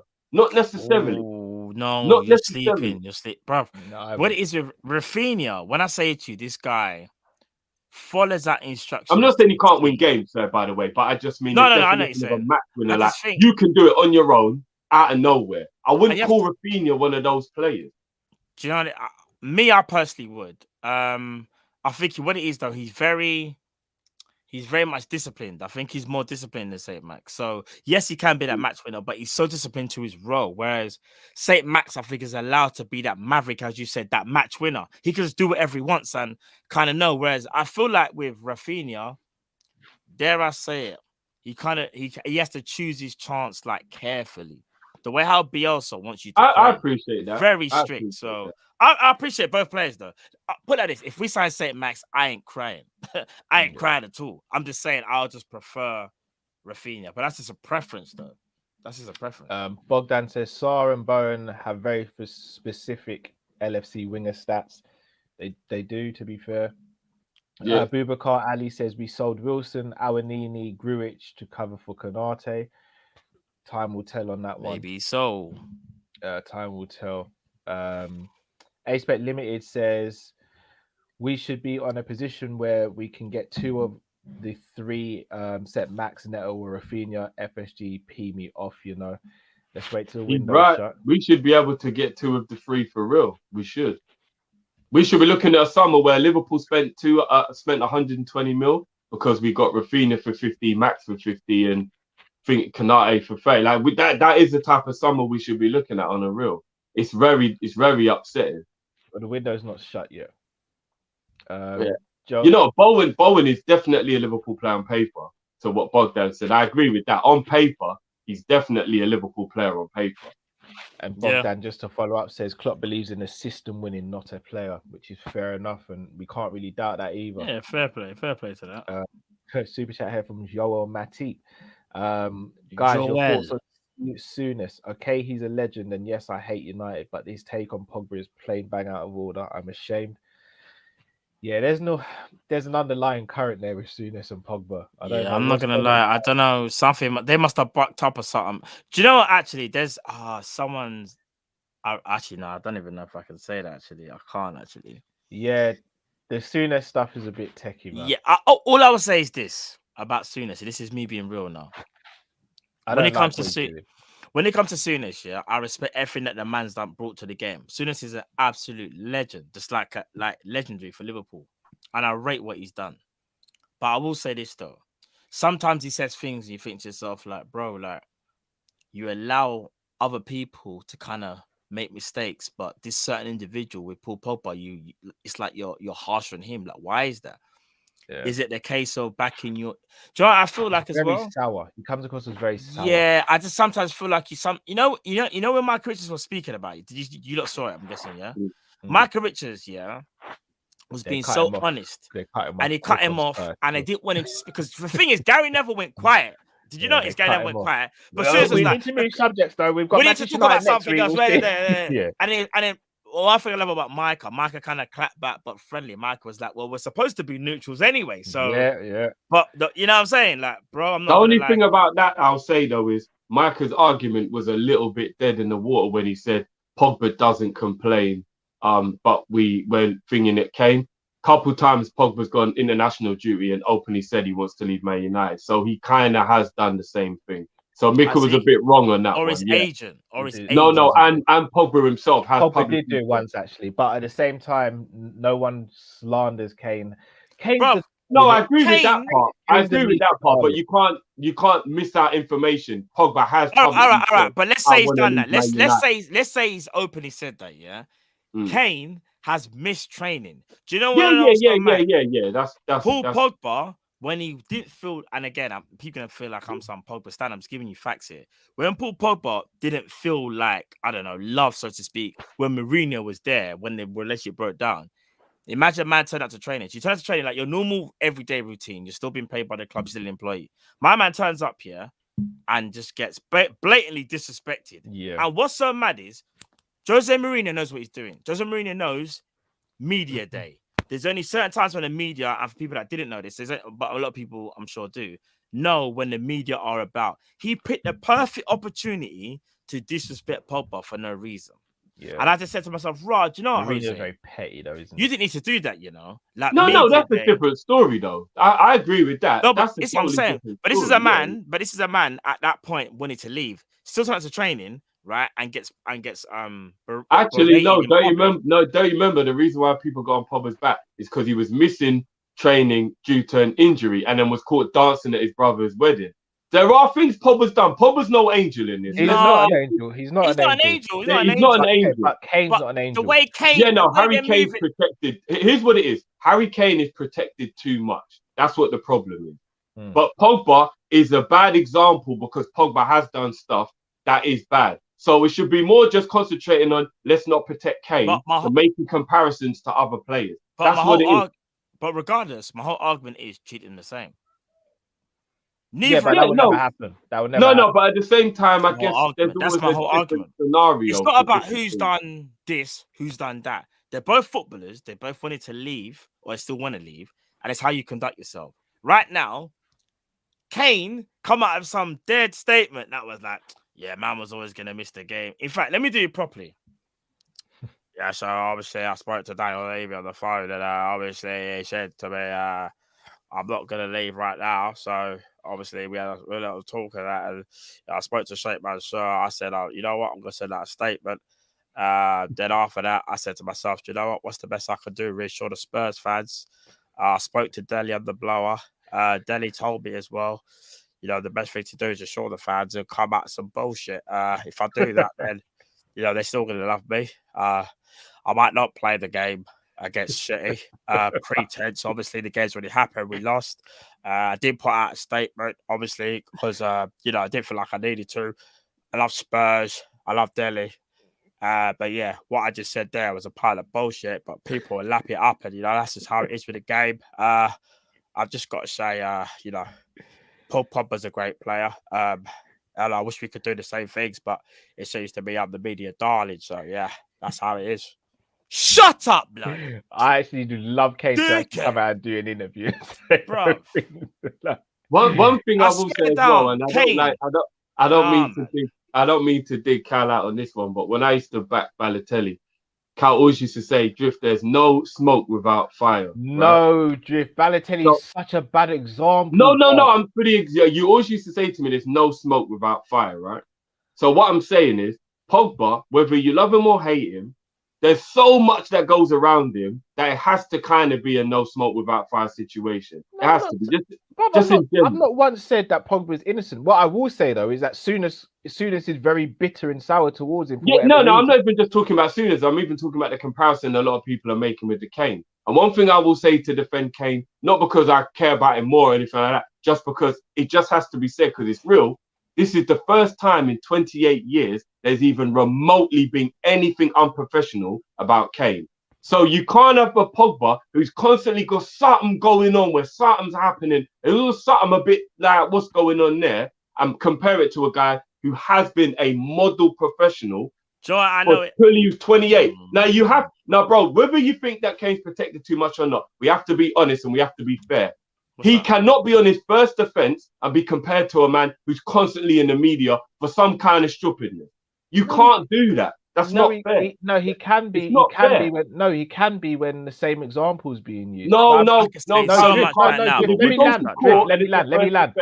You will not be treated the same as a man who's a repeat offender. No, but it depends on the crime. It depends on the crime, Drift. It depends on the crime. It's not just obviously we're talking about petty crime. All right, so this is but this is one of the worst crimes you can commit as a professional footballer is not turning up to training. Not turning up.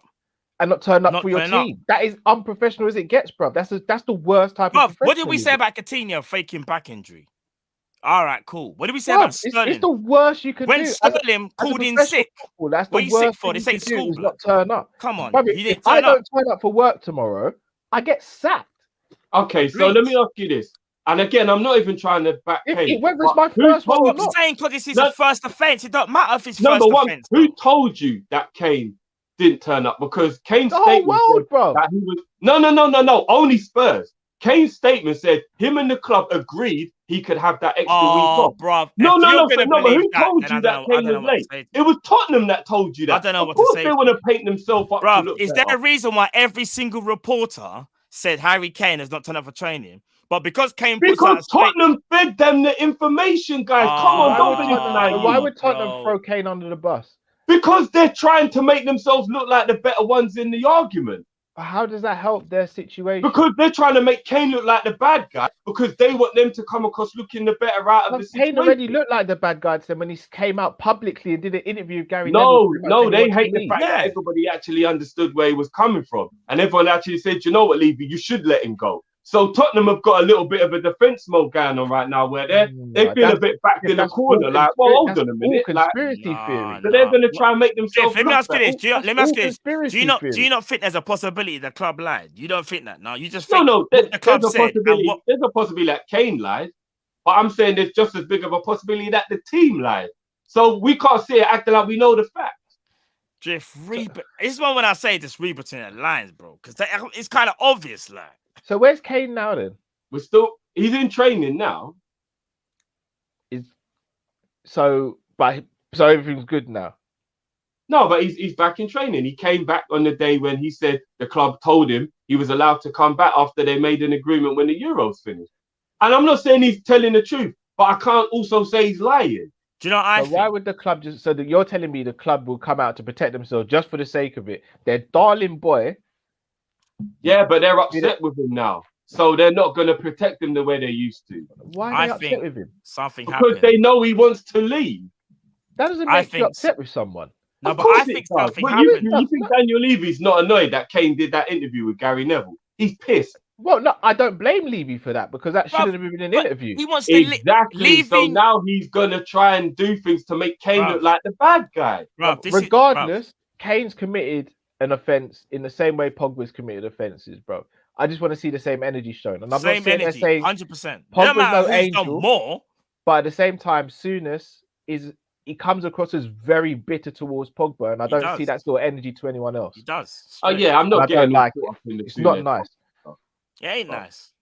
Old School Tunes 80 says Adama Traore. I'm guessing that's to do with the St. Max Adama Traore stuff. Fair enough. Ace and Industry says, would you all consider Antonio as a number 9 and Martinelli as a right winger?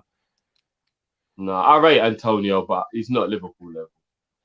No, I don't think he's. Martinelli, would you take Martinelli, guys? No. He's still very. He's still got a lot of learning to do. I think he's another development player where if he's going to get him, we don't have the budget. I hate to say it, we just don't. Where we could bring in a player and just be like, do you know what? Develop your game and you'll be fine. We kind of need the player that needs to be on the cusp, and he's not one of them. Like Jota was on the cusp. Like see, like even I just don't think like, he's good enough, Matt. I don't mean to be rude. I just don't think he's good enough. No, he can develop. I think there's something about him, but I just don't know how good he's going to be. But again, you have to develop him and find out how far he's got to go. And again, he's suffering from Arsenal syndrome, isn't it? We say that, but how come Smith Rowe and Saka can stand out then? Standing out for now. The virus catches all of it. What? You're even doubting your boy Saka might start failing at Arsenal, yeah?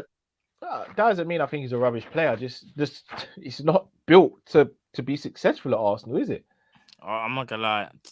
Arsenal's just it's like telling me to run against Usain Bolt and putting bricks on my back.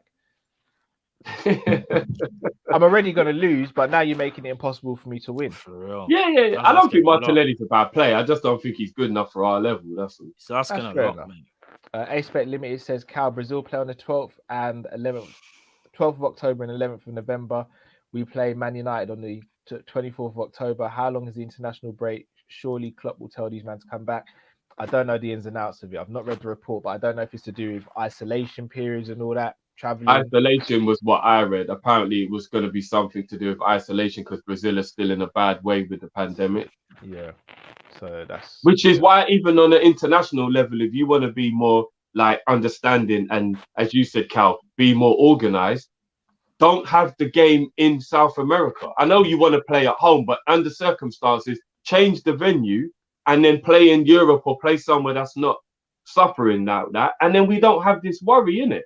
Yeah. It's very irresponsible to ask. You know what? It's actually even irresponsible in the fact of putting the players' health at risk because we all seem to think a footballer's going to get it and be all right. What if he's not all right? So why are you getting him to fly to somewhere where there's a higher risk of getting it and putting his life at risk anyway? Do you get what I mean? Like it's really like stupid. It's not just his life; it's his life of his family and loved ones. Yeah, that's what I'm saying. It's everyone's, bro. Silly. Joel Matip says, but how come Kane is a saint? Yeah, we've obviously just spoken on that. He's also said here with the super chat on the screen, what about the lad playing alongside Tony for Brentford? Looks saucy. He looks all right, but He again, looked decent. He looked decent. I mean, he But looks against saucy against Arsenal. Arsenal. I was gonna say. I think Arsenal, I'd look saucy against Pablo Mari. I'm not even going to lie to you. I would actually do. Yeah, Pablo Mari would get. I'm not going to lie. I would love to be able to roll back to being about 18, 19, 20 again and go at Pablo Mari still. I'm not going to say roll back. I'm saying right now. Arsenal in.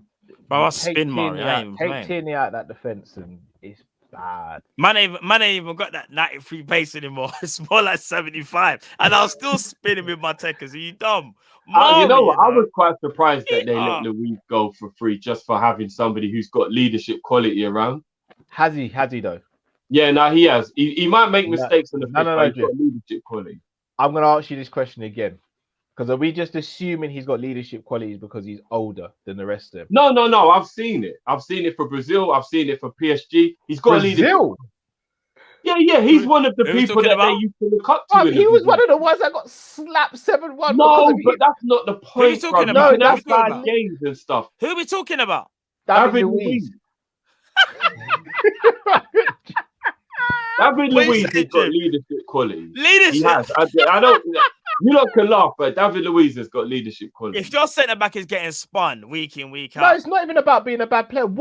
Again, I don't see what leadership qualities he has. No, but as a lead, correct me if I'm wrong, people. Yeah, leadership says you're a leader. You lead by example. Yeah, You see Transformers Drift. You see Optimus Prime. Was he getting batted up every week by the Decepticons? No, he led by example. You don't always have to be the best to be a leader, Drift. bro. No, I agree with that. And look, just to counter it as well, Virgil got slapped 7-2 by Aston Villa. So it's not even about just the... But nothing about David Luiz really strikes me as a leader. He's rash. Bruv. He does silly things, not just making mistakes. No, Drift, I think it is Drift. I think he's likable in the dressing room because obviously, even at Chelsea, the Brazilian contingent they had, and even at Arsenal, I think he's very likable and he's got experience, and I think they respect him, Drift. But to sit there and say leader, yeah, I think he's got leadership quality. Personally, I've witnessed players having respect for him on the pitch and off the pitch. They respect him, Drift. There's no denying that. So if they respect you, that means that there's something about you that makes but Jeff, remember I just said what leader means. You lead by example. Bro, so hold on. He's an organizer. Just because he might make a mistake because his ability lets him down sometimes or his rashness, I've still seen him organize defenses. I've still seen him get people up, encourage people when people are doing things. I've seen him back his teammates when there's beef. I've seen him do things. He's got leadership quality. When his beef is not a leadership quality in my opinion. No, not recklessly just going in like a dicker, like being there. Like when something's going on, he's the one who will stand up for his teammate and be like, hold on, what's happening here? That's leadership qualities. He don't shy away. He doesn't back down. He's got leadership qualities. Yeah, he makes mistakes, but that doesn't mean he doesn't have leadership qualities. Let me ask you a question. And he definitely will be better in that changing room than Pablo Mari and Ben White. I tell you that for free. Jeff, let me ask you a question. That last bit I agree with. Optimus Prime is the leader of the. Stop using like the best leader in the world as an example. Let me land with this, please. Optimus Prime is the leader of the Autobot. You've seen the movie, the cartoon movie, yeah? You've seen it, right? Where obviously Prime dies and that, yeah, it's sad, obviously, yeah. But he comes back in season 2, yeah. Who was the leader in the rest of the film? I know if you ain't seen it, tough, because I've had enough. He's seen that film, Jiff, yeah? Who becomes the leader? Ultra Magnus. That is my man. You see Ultra Magnus? No, Ultra Magnus took the Matrix before Rodimus. You got to remember that, Drift. Remember Ultra Magnus? Yeah, but he wasn't good enough. That's why it ended up with Rodimus. And what happened? He got duppied by the sweeps, innit? They duppied, man, on site. What happened to my man? Yeah, but the reason why that happened is because Optimus got happened to him. He made a bad error of judgment, bro. So did Optimus, because that's why he was dead. That's because of Hot Rod. Let's be real. That's because of Hot Rod. But the whole point is this: Ultra Magnus, yeah, is David Luiz. He will give you the big talk. I'm the leader, but bro, you get caught out. David Luiz been caught out enough times, bro. He ain't a leader. I'm not gonna argue. I'm not even talking about example. I'm not going to argue about it anymore. Forget it, man. I don't see it. It's Do you not know for me. if you think David Luiz is a leader, fair enough. I'm not saying like you're.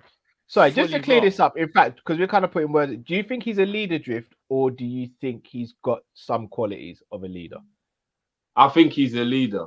I don't think he's as good of a leader as other people. I wouldn't put him at the top of my leadership tree. But I tell you one thing, in that Arsenal team, he was definitely the one most equipped to get people's head right when things are going on and be somebody everyone could look up to. Like in that team right now, there is very few people you can actually look up to. And David Luiz was one of them. There's no one. But that's my thing. Is just because you put him in a bad situation doesn't necessarily mean he's a leader.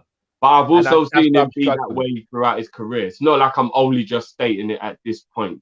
Like I've seen him do that at other clubs. All I'm saying is this: you can have like the leadership qualities. You can. Any player can have them, right? But the whole point of a leader, when it all comes down to it, is that you lead by example. So even though your peers may look at you and be like, "No, you could be the guy," and yes, you might be right, Drift, to a degree where it's like his leadership qualities. You're probably right.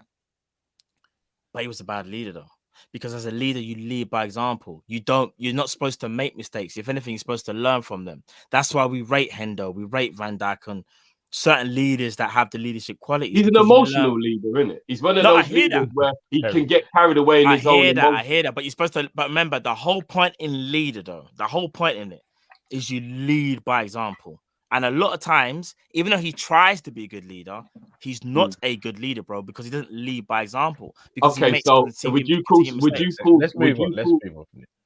call getting 182 red cards good leadership qualities? No, but I would say getting over 100 goals for your team is though. Oh, so scoring goals makes you a good leader now? No, but winning clutch games though. You don't even. Because if I'm a youngster and I'm looking at someone getting red cards all the time, I'm gonna think it's okay to get red cards. I'll ask you this: in the chat, would you rather be Ramos or David Luiz? It's that simple because that's what you're trying to say. Listen, I just threw your own logic back at you. I'd rather be Ramos. That's all I did. I just threw your own logic back at you. I'm gonna be real with you, Drift. I get the logic, but when it comes to leaders, Ramos. You're comparing Luiz and Ramos. No, I didn't say Luiz was as good of a leader as Ramos. But based on Matt's logic, Ramos is a terrible leader. Why is that? Because he has got the worst discipline record in the history of football. So he loses his head all the time. All right. Let me ask you this. I've used your own logic against you, bro. Okay, so you've used my own logic against me. So you've got one defender who continually makes mistakes, and doesn't really show up for his team. Let's be real. When was the last time David Luiz was a hero for Arsenal? But bro, you've got a player who gets caught out or does something wrong. Let me land. I'll let you land. You're not going to let me land, no?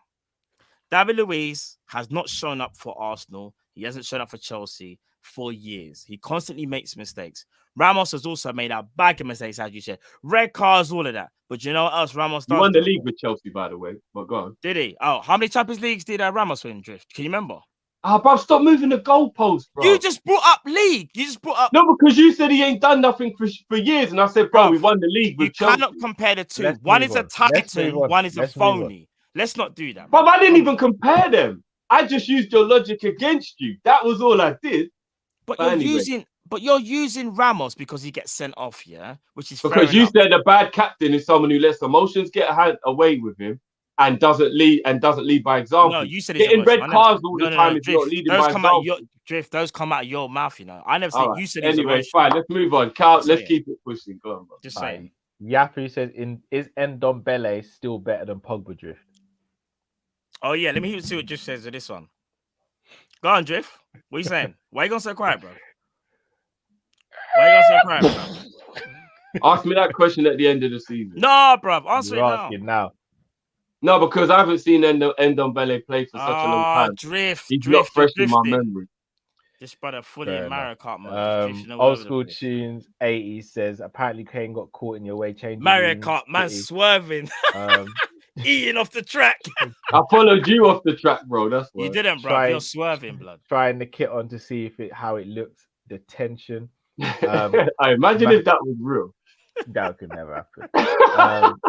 Mario, I'm hearing rumors that Odegaard and Sanchez for a combined 60 mil, 25 for Odegaard, 30 mil for Sanchez. Sorts if true. Which Sanchez? Yeah, which Sanchez? One thing I'll say about Odegaard, I think Odegaard's definitely a decent little player. Don't get Odegaard me and wrong. Sanchez. What? But if you look at what he did at Arsenal last season, which was Davison? okay, No. I know he was on loan. If he was there longer, then he might have got more of a chance. But if you look at what he did and he was okay, and then you think about you're trying to improve your team, to bring back a player who you had for a long time and only did okay, really screams of desperation to me. Because Odegaard didn't do anything, in my opinion, that made it look like, yeah, do you know what? Let's make sure we make this a permanent deal. It kind of screams of desperation for me. Yeah. I think it's Renato Sanchez, and if that's the case, Renato not going anywhere. Yeah, he's got about meniscus. He's done his meniscus, isn't it? How about that? Sanchez What? injured. Done his When meniscus. did that Yeah. happen?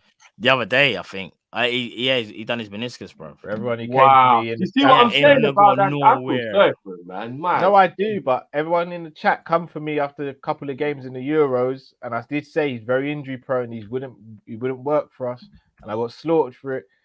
975 Jamrock says drift. That's kind of a statement some men make at the 50, and their arse is on fire and their chest's on fire, and they've got gastro issues. I know some catches up. Basically, the sauce analogy. Oh.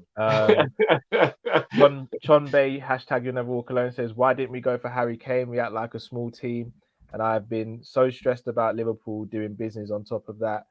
COVID, first and foremost, hope you recover from COVID. We were never going to get Kane, unfortunately. You've gone on with another super chat here that says Sean Bay says FSG out, they make my life so miserable. No money, that is the biggest ball I've ever heard. I support this team since 85-86. I've never been stressed like this. We've got an FSG show coming at the end of the month. That's what I will say. I'll be honest. I think. Carl, we might as well just say it now. It's just a thing.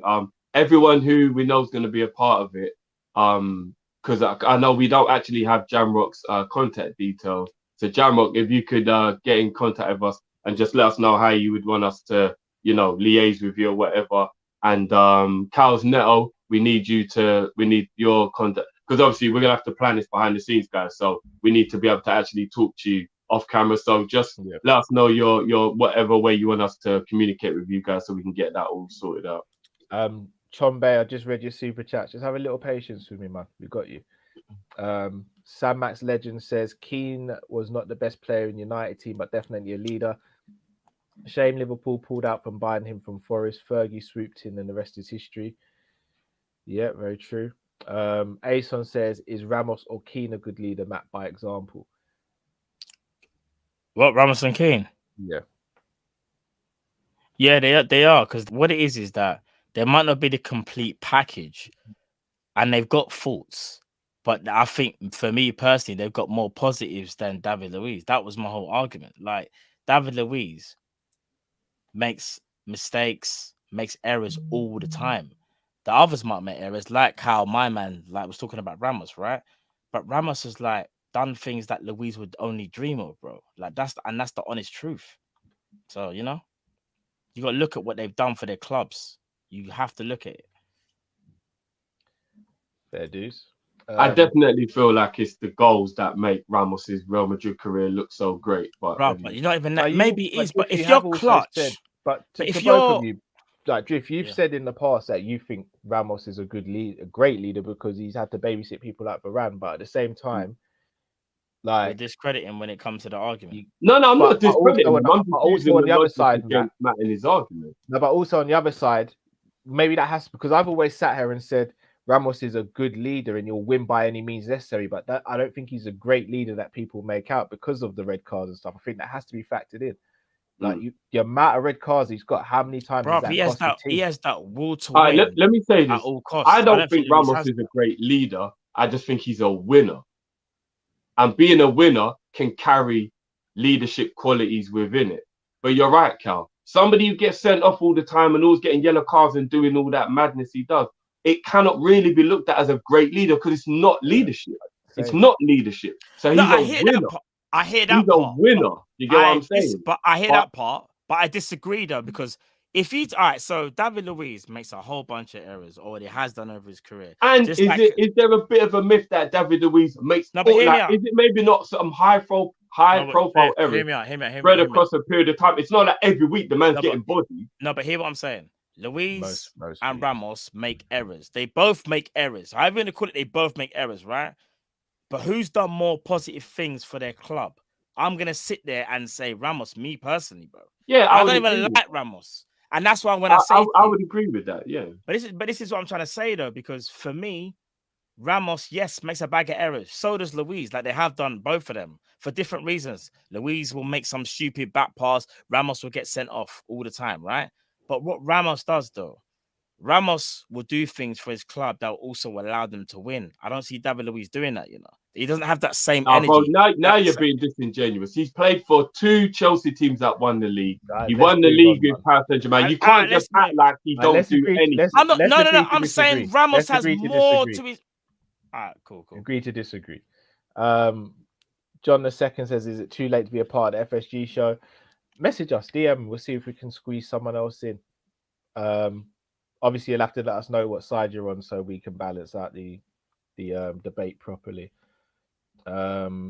Yeah, we want to keep it even, Stevens. This ain't gonna be Hulk Hogan Survivor Series. Chon Bay says, "Sorry, Calamara, coming from Kobe. Thank you, my Liverpool family." Yes, indeed. Thank you. Yeah, big up, man. Get well, man. And you know what? I want to actually know. He might not want people to know, but there's someone who I know who's suffering right now. So if you're watching and you know who you are, get well, bro. I hope you're getting better. Indeed. Mario says, "Chelsea fans talk like they've already won the league just like last year. Can't wait to spank them silly at Anfield, put them in their place." I'm looking forward to that game. I think it's going to be a very tough game, but I think I'm looking forward to it. A-Spec says, "Leaders are the ones that command the most respect." That's a good point.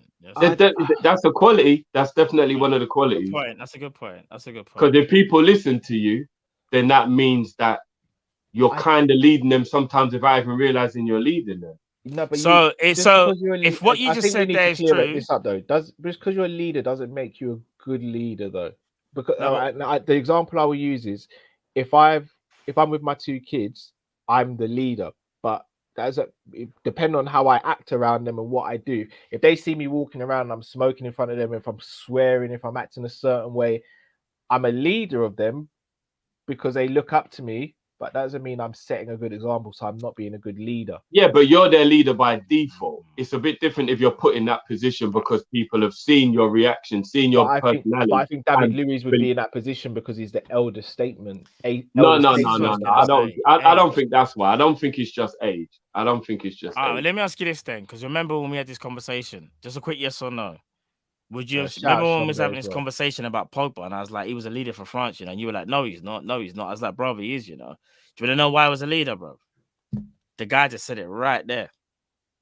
Right there. I remember it's going back and forth about Pogba. And I said, for France, that one changing room thing, and it made everyone feel but I just feel like, bro, the way they talk to man, like just in general, I feel like they really respect him. They really I think they look at him as a leader, bro, for France anyway. Not Man United, by the way, just France. I think they look. By the way, I said it's a quality you have to have. I'm not saying it's the only quality. No. I'm saying I don't think Ronaldinho's a leader, but people respect it. It depends which way you look at it. It's not just flat out but sometimes. But you see, when I did see, this is gonna go on for ages, but I just quickly say this: there's different leaders. Ronaldinho is like a leader that's like lead by example on the pitch. You might not do it off the pitch and get people into flipping WhatsApp groups and all them thing there. But when it comes to winning games, he was a leader, bro. He's like, give me the ball and and I'll show you, man, how to do this thing. I will lead by example. There's different ways that you can look at it. Yeah. I guess there's an embodiment of loads of different. I mean, this is the reason why Steven Gerrard was probably the best captain of all time, because he could do all of the things we're talking about. Now, whichever angle you looked at it from, he was capable of being able to do it. And if he was a slightly better player, I'll say Henderson as well. I guess Henderson gets let down a bit on the player part because he's not world class the way a Gerrard or Ronaldinho was, but he's got all the other bits. So it depends which way you look at it. But yeah, fair dues. Just before we head off, please do smash the like button, people. Don't know if you guys have seen any of the goals from the behind the doors friendly today against Aston Villa, guys. I don't know if you managed to see any of them. Nico scored a great goal. Yeah, I saw Nico's one. I heard, Hi, Jordan. I heard a couple people's on the score sheet. Yeah, Origi scored. Of course he did. It's what he does. No, it's not what he does, Drift, because we've also seen him miss chances this pre-season. A penalty, you know, man. Never gonna. Yeah, anyway. just stating the facts, bro. Just stating the facts. But I think it was a good that we got a run out. Do you expect the team to be much different for the next game? Obviously, we're not going to go deep into it, but do you think this game, this behind the doors friendly, was good because it allows players like your Henderson and Thiago to get those minutes in their legs? Do you think that could have a bearing on how Klopp's looking to shape up over the next couple of weeks? Maybe. I mean, it was smart because the people who played were the people who didn't get as much pre-season time as well. So Klopp probably planned it on purpose, especially like Nico and that didn't really get any game time in pre-season. Hendo just back, he didn't get any pre-season. So it's quite smart from Klopp to do it. I mean, it's a risk injury-wise, isn't it? You know, you've always got to be that a little bit worried about an injury risk or whatever, but I'm glad everyone came for it. Cool. Nico's goal was naughty. Yeah, it was a good little run out in the end, so I'm glad. I don't think Hendo or Thiago will start against Burnley, though. I think we may see one of them. You think so? I'll be quite surprised. Mario says, lads, confident for the season if no new signings. I'm going to reshape that same question. I'm going to reshape that question because I think so. And again, hopefully, Mario, I'm not trying to take words out of your mouth and kind of recreate your question, but are you confident that we can win the league, or are you confident that we'll maintain top 4 status if we bring in no new signings? So first question, will we finish top 4 if we don't bring in any new signings? Yes. Matt? Say that again, sorry? If we don't bring in any new signings, will we finish top 4? Yeah. We still will finish top 4. Yeah. It's mad. It's actually mad. Like, our team I'm the is most pessimistic Liverpool mad, fan that you can our team get, is mad. you would get, yeah. But even I'm not going to go far enough to say no signings mean no top 4. Let me ask you lot something. Not you lot. I mean the people who don't think we'll get top 4. Let me ask you something. I don't think which team taking our place in the top 4? Because it's not about whether you think we're crap. It's about who's better. And all credit to them. Leicester are a brilliant side. But are they going to finish above us? History has shown that when we've had our worst team, we still finished above them, right? So unless we have another absolute disaster of a season like we did last year, they don't get it. Tottenham could be slightly better, but you see them jumping from where they are into top 4. Arsenal, no disrespect. Like, I'm not even going to say it in a bantering way. Not a chance that they'll finish above us this season. Aston Villa, Everton, couple of the other teams that are like trying to do their bits. Very, very low chances that they'll do it. West Ham, they had a good season. Very low chance still that they will do it. Who is getting in there while we don't get in there? I just need that question to be answered by anyone who actually thinks we won't make top 4. I don't know if there is anyone in the chat who disagrees with that. I'll see if I see any comments. Mr. Dare I say it just says Kamara is available 15, 20 to 25 mil, can play right back, CDM and centre back. Be interesting. For me, he's not what I'd want, but he's a good player. Let me ask you a question, and hopefully Matt will join us again. If everyone's expecting City to sign Kane, if they don't sign Kane, are they still favourites for the league? By default. I don't think they are. By default, because how I look at it, bro, Chelsea and Man United have got a very, very good chance of winning the league based on their squad, right? But there's still a little part of them that has got a bit of gelling to do, and there's still a little part of them that's kind of, I wouldn't say know-how, because that's a bit disingenuous to Chelsea, who just won the Champions League, but winning the league and the Champions League are a bit different in terms of like knowing how to win it. And I would say with Tuchel and Solskjaer not having winning the league experience, you kind of still go with Pep by default of he knows how to do it. He knows how to do it. And he also has players in his team that we've got to be honest, even though they're not clinical like Kane, they're still going to bag 15 goals each across the board. Like, I think Torres is going to get double figures. Sterling always gets I'm not double saying that they figures. won't. I'm not saying they can't win it or they won't. I'm asking will they still be favourites? Yeah, I'll say by default, just based on the I fact think that their Chelsea will manager's be. the most experienced. I think Chelsea will become favourites. I still expect Man City to finish above Chelsea, even if they don't sign Kane. But I don't think they'll be the favourites, and I don't think they'd be as feared by teams either. Yeah, but would that not be people just being a bit naive because they lost to Leicester and Tottenham and they're not like they're still who they are though? Do you get what I No, mean? I hear you. And again, even with the Tottenham game, they should have won that game when you actually look back on the game. Like they had enough chances to be up before Tottenham even scored their first goal.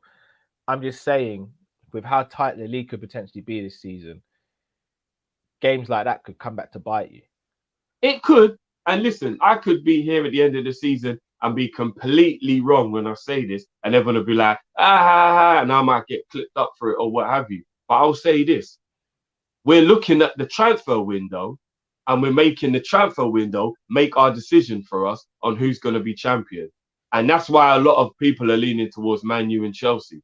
But I think history should teach us something, that transfer windows don't win you the league. If you win the transfer window, you don't win the league, or it doesn't always mean you're going to be a great success. And I think that we need to just slowly peel it back a bit. Let's let this season unveil, because everyone seems to think that all of a sudden, Varane is just going to hit the floor running, and Man United is just going to be impenetrable in defence. And everyone seems to think that Lukaku is just going to blend so perfectly with Chelsea and just bang them the way to the title. We don't know yet. You're making an intelligent guess based on prior engagements and prior situations, but we still don't know. So let's just calm down a little bit with this, because Chelsea finished 4th. And at the moment, the only addition to the squad is Lukaku. So I don't really get how you can go from 4th to winning it with one player without a little bit of realism being put into it. So, of course, they're in the mix, but let's just let the season unfold. The gas I'm hearing from the Chelsea, it could completely be the opposite, because that's the same gas they told us last year, and then they realized those players needed time to blend. So let's just wait and see what happens. They also have a better manager now, though, as well, Drift. And I think that was a difference last Yeah, season. they do, but I've also seen Tuchel implode. People acting like I don't have any evidence. I've watched Tuchel closely from all of his previous clubs, and he also implodes as well. He's very arrogant. He always thinks everything should go his way, and it always ends in tears. So I don't know if, you know what I mean? Like, I'm just saying, I remember Tuchel's still the same guy who bottled top 4. They don't beat City. They're not even in the Champions League. I said all of this about Chelsea. Do you know what I mean? Like, when everyone's getting all gassed up on Tuchel because he's got Pep's number, fair enough. But he beat a weak Real Madrid that we should have wiped the floor with, and Pep did that stupidness or whatever. Like, Tuchel's good, but there's a reason PSG sacked him. Like, bring it in a bit. Bring it in a bit. That's all I'm saying. And they could win it, and if they do, fair enough. But I think people have gone way over the top with this Lukaku. Like, they're just going to win the league now. You know what I mean? Like, you got to rail it in a bit. Just rail it in a bit. Let's just let the season unfold, innit? Agreed. I'm still putting City as favourites based on encouragement, but based on experience, Pep, and them just kind of there's history to prove it with them. Like, there just is. You know what I mean? Mario says, the way I see it, if you can't buy experience and consistency that our boys and cities have gained, I still make us and City favourites. That's fair. Sean Bay says, I hope I'm pronouncing your name correctly as well, by the way. I hope I am. Apologies if I'm not. The only team that still have the core of teams that won the Premier League is Liverpool and Man City, so I favour those two. No chance Chelsea finish ahead of us. I think there's a chance. I just don't think they will. Look, I'll be real with you. I think if we don't sign anyone, I think we challenge, but I don't think we do it. I think we sign 2 players regardless, and I know this is going to be a hot take. If we sign 2 players and Kane still goes to City, I still have us winning the league. It will be bloody tough, but I've still got us winning the league. And one more thing, I need to see us sign 2 players. One more thing while we're on this as well, Kak, I don't want to bring it up randomly in another show. You see this whole narrative that everybody seems to have about City, and we downplay all of their achievements, kind of based on the fact that they've got that sugar daddy thing and they do what they want financially. I really am struggling to understand how all of a sudden people have forgotten Chelsea are exactly the same. And like we're kind of just like giving them a pass, which isn't fair just based on the treatment we give City. Chelsea have spent more money than City in the last 3 seasons, and they are blowing money like it's going out of fashion. They've recouped more money as well, though. Drew. Yeah, no, but bro, it's irrelevant whether they've got their little loan cheat scheme thing they do under the carpet. Yeah, we're talking about improvements to the first team are still based on dumb amounts of money being spent on players, right? But Chelsea have actually brought money back in, bro. No, but the reason why they brought money back in is because they're in a position where they're allowed to do that based on years of stability through a sugar daddy. Whichever way you look at it, they are who they are because of a sugar daddy, right? No, so of course they can't get away with it now the way they are, and we're still going to keep ridiculing City. We got to get back onto Chelsea, you're doing the same thing. No, I don't think anyone stopped doing that with Chelsea. Yeah, they have. People have stopped maybe that's because Chelsea have got all this money. Man and City giving them more credit for it. Why should Chelsea get more credit than City when they're doing it the exact same way, in my opinion? If that's the case, then that's the media blowing up something. Like when we're talking about Champions League and they were like, yeah, underdogs Chelsea, I was thinking they ain't no underdogs, man. They should be in this position. Like, they should be. The only reason they were spoken about as underdogs because they had a really bad season in the league. But the only thing I will say is since Pep's been here, and since Pep's been here, his net spend is way more than Chelsea's. Regardless of how Chelsea do it or not, the net spend is way more. But at the same time, the only reason Chelsea are in this position now is because they spent a stupid amount of money 10 years ago. So they're able to do this now. But they're both as bad as each other. And I keep on hearing narratives like Chelsea had a transfer ban. First of all, they shouldn't have made the error they made, which got them it. Well, am I supposed to feel sorry for you? But that's like saying feel sorry for someone. But this is the thing. Man City aren't getting punished at all. Yeah, no, but we'll see how that one ends up. They ain't gonna be, man. And bro, they made it. They still made 2 signings in a transfer ban season. Yeah, no, I agree. You get what I mean? So like, I don't feel sorry for them. Oh, they had a transfer ban, but they signed Kopish and Pulisic that summer. They were just smart enough to know how to do it to get around the ban. So I don't feel sorry for them. I don't feel sorry. They spent more money than we did, and we won the league. Now I don't feel sorry for them. I don't feel sorry for them at all. And now when I go through their squad, bro, and I'm looking at all their players, I'm like, hold on a minute. How much does their team cost? Why are people acting like, nah, man, listen, if we're going to give City stick, then we have to give Chelsea stick. The thing is, though, I don't think Chelsea shy away from it. I think Manchester City do. Nah, they both shy away from it, bro. Nah, Chelsea don't, man. I think Chelsea put their balls on the table and say, this is how we got here. And like, whereas Man City seem to think as though, so I tell you what, it's because Man City endured such a rough time before and they love living a lavish life now. It's almost like they've forgotten where they come from to an extent, and they won't just admit that they've got a sugar daddy. I know they do that. They do that, definitely. And that's my frustration with City and the whole Pep acting like an underdog. That just like when I'm seeing him crying about Aguero, when I'm seeing him like I'm scared about Liverpool's front three. We haven't. When I'm hearing him talking about, but now this is your Pep agenda, though, bro. No, it's not though, because I'm not the only one who speaks like this. When he's coming out and saying Liverpool spent a lot of money, that's why they won the league and Champions League. Like, big man, we sold Coutinho. That's how we spent the money. Like, you spend money for fun, Pep, and you act like you are reinventing football. You're not reinventing football. You're reinventing money. That's all you're doing. Yeah, no, listen, I'm not going to disagree with the fact that they're both as bad as each other. And I think the difference with Chelsea and City is City have had the same manager for ages. Chelsea always chopping and changing. But they can chop and change because they just keep throwing money at every project. That's the point. City could if they wanted to. No, but that's what I'm saying. So we've got to treat them the same. I feel like we are being a little bit. I've got nothing but dislike for Chelsea, bro. I'm the exact same. So what I'm saying is, I just feel like it's really weird that the narrative has been City got money, blame City. That's the only reason why City win. But we've kind of forgotten that's how Chelsea are who they are. I'm saying just you got to keep the same energy, innit? I constantly remind Chelsea fans. Chelsea are no underdogs, as you said, and Chelsea should be winning everything with the amount of money they've spent and how much their squad costs. Their squad is dumb in terms of how much it costs. They're forgetting they got bench players that cost £60 million. Kovacic and Pulisic are £60 million players on their bench. I wish we could have £60 million players on our bench. Technically, we do have a 52 through 53 million. Yeah, but that's a default, isn't it? Yeah. 1975 Jamrock says LFC fans do the same with reactions. We win the transfer window trophy. 1975 Jamrock, I'm just going to ask you one question. You're a businessman. When did we ever? We've never even won No, one I'm saying before. that's what other teams say. He's basically saying we can win it. I want to ask you a business question here, and I'm not even trying to dig you out. I genuinely want to know where your head's at with this. You believe in the business side of football and the business side of Liverpool and FSG. That's absolutely fine. From a business standpoint, would it not be better for FSG to spend a bit more money even if it means spending some of their own money to make sure we've got as complete squad as possible now, so that we don't have to potentially do it in the future? And don't you think that would help us as a club to progress commercially, etc.? That's the question I'm going to ask you, 905 Jamrock. Mario says, I see us winning every game up until the City game. Tough ask.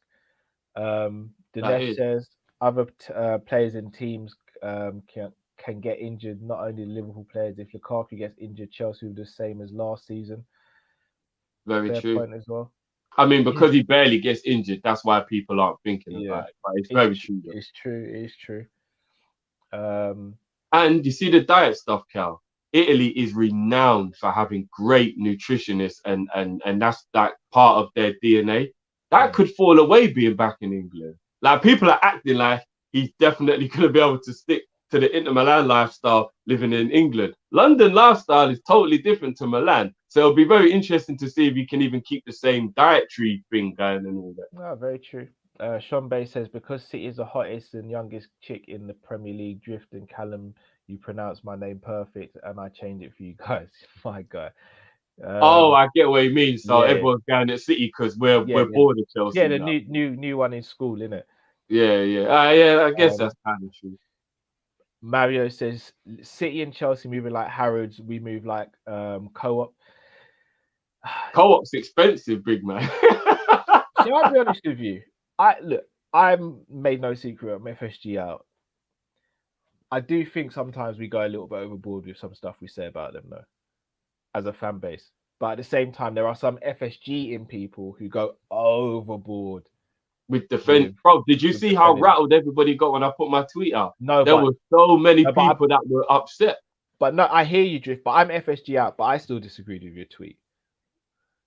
Disagree? Yeah, I don't think that we're. Oh, you mean you don't agree that we're trying to like pull the wool over our eyes with all the signing the new contract? No, because these new contracts. So I tell you what it is. New contracts should just be part and staple of. It's like making sure you've got petrol in your car. That's what a new contract is. It's like making sure you've got petrol in your car. Exactly. But what we've done is we've come on with like, kids, you never guess what I did. I went to the petrol station. The car's full up. That's what we're doing, bro. No, but at the same time, you still celebrate your little wins, innit? We can't just be put like, no, but you do, Drift. Like, I'm celebrating securing Virgil van Dijk. I'm celebrating securing Henderson, because there are teams out there who can't secure their main people. Man United are claiming that they've got the best team since sliced bread. They can't secure Paul Pogba down to a deal. No, I get that. Like, Man City are talking about what they've done. They can't secure Sterling to another new deal at the moment. They can't secure Bernardo Silva, Riyad Mahrez. So we have to accept these wins. But at the same time, yes, I do need to see us sign players. But what I don't want us to do as a fan base is go too far one side where you neglect what the other side is saying as well. Because both, look, here's the fundamental thing with FSG versus FSG in versus FSG out. Both of us want Liverpool to be successful. Not one true Liverpool fan, whether you hate FSG or love them, wants us to lose games and not be successful. The problem is one set of fans, and I'm assuming here of FSG, because I can only really speak for myself who's an FSG out, is happy with the model. For a petrol party.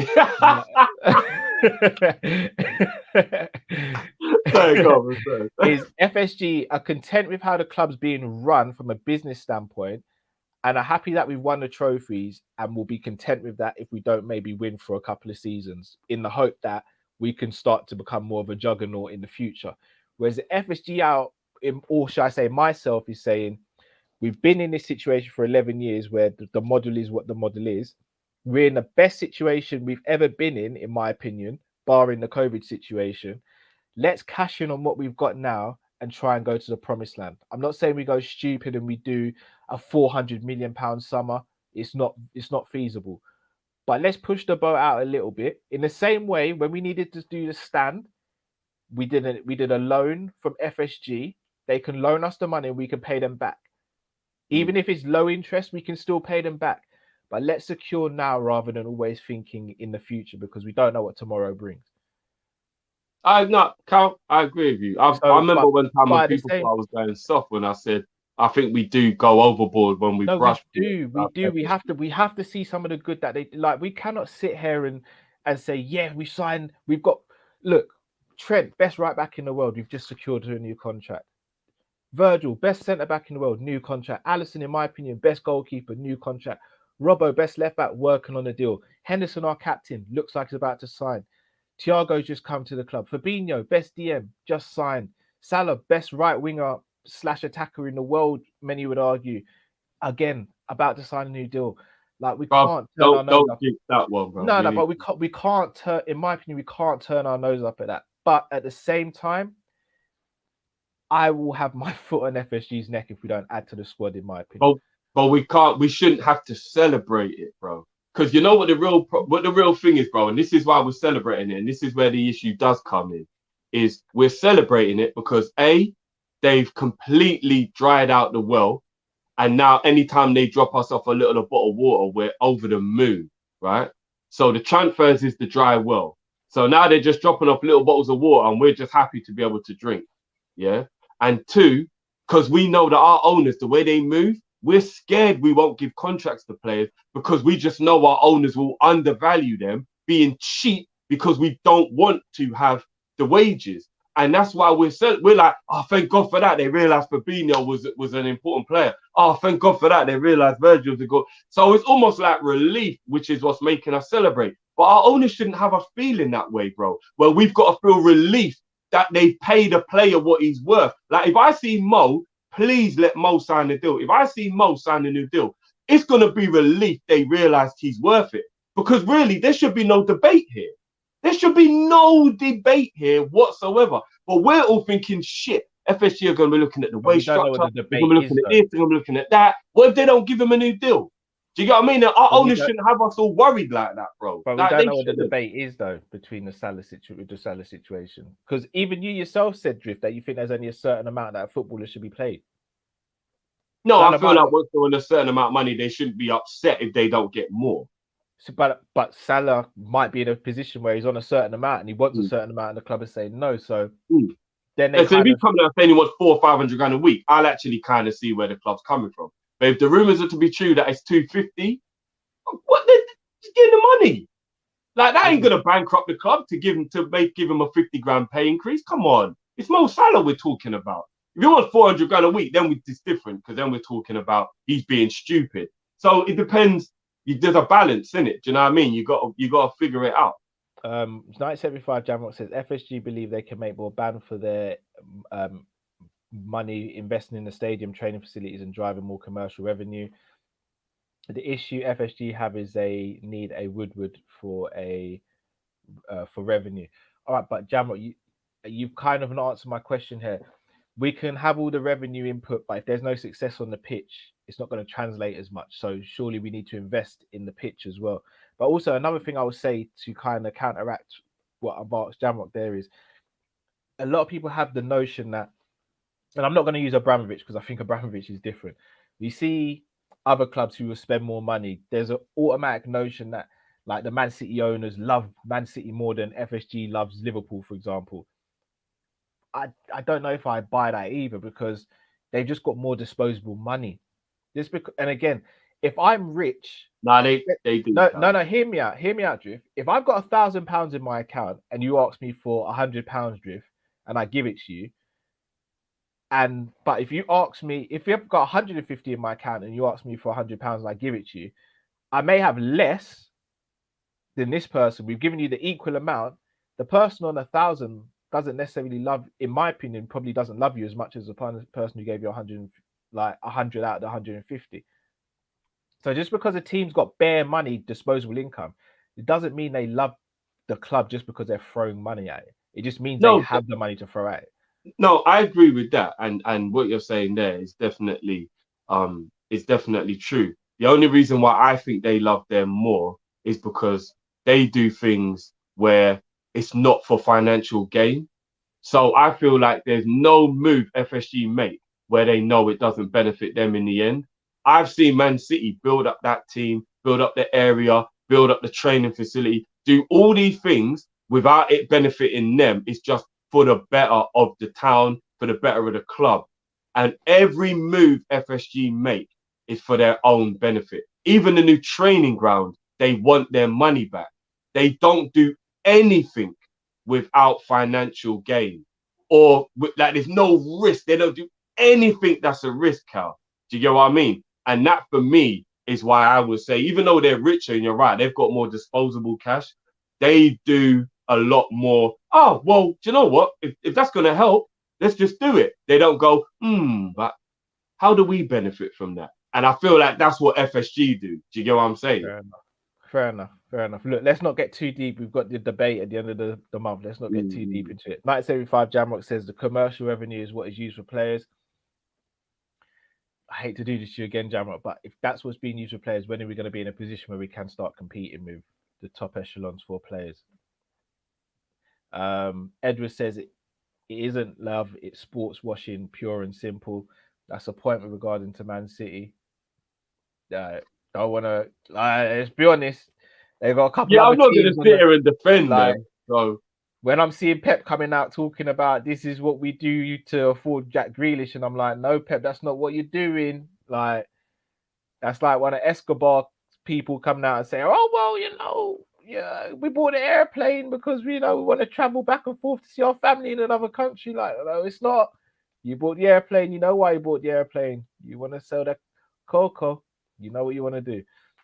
And we also have to remember that their owners are a lot more about.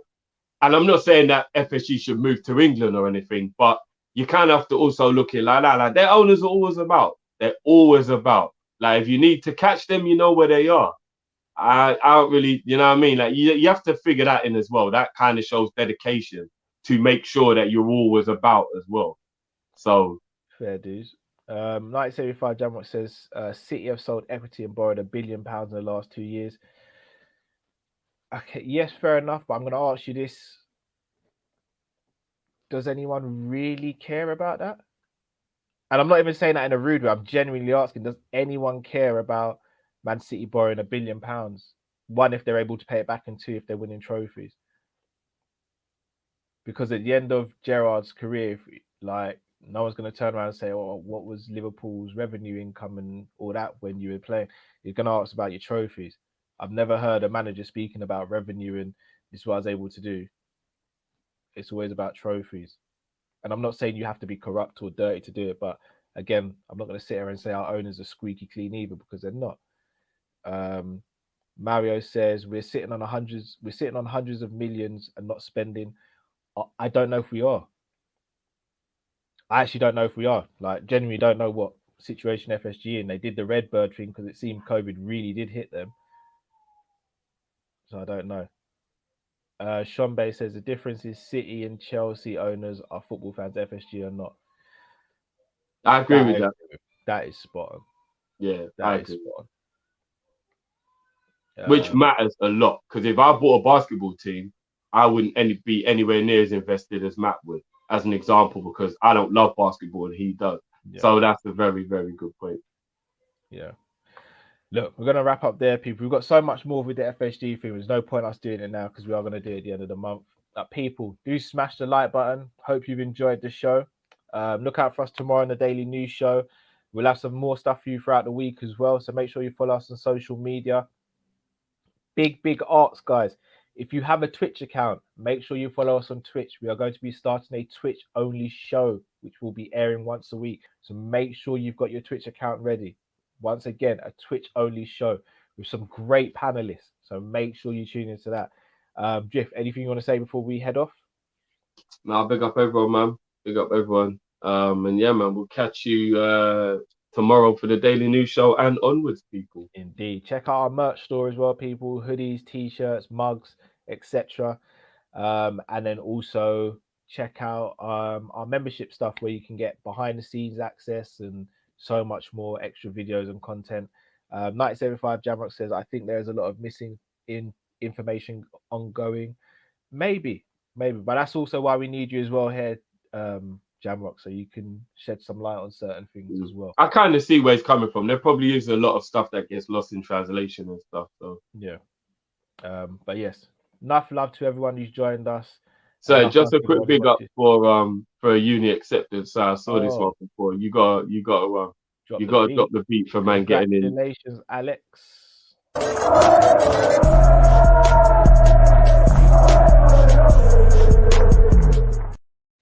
Congratulations.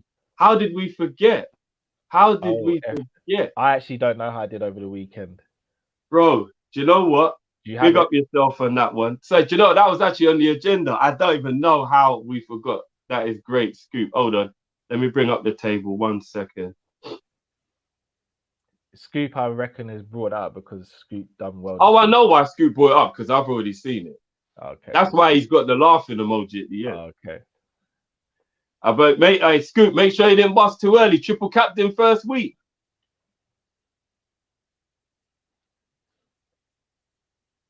Hold on. Remember, it's a marathon. It's not a sprint. Okay, so Cal, do you want to know where you and me are? Yeah, go on. You're sitting in 502nd. Yeesh. You've got 44 points. I'm in 320th position. I've got 75 points. Oh, my week was that bad, yeah? Yeah, okay. And hold on, let me go to the top of the table.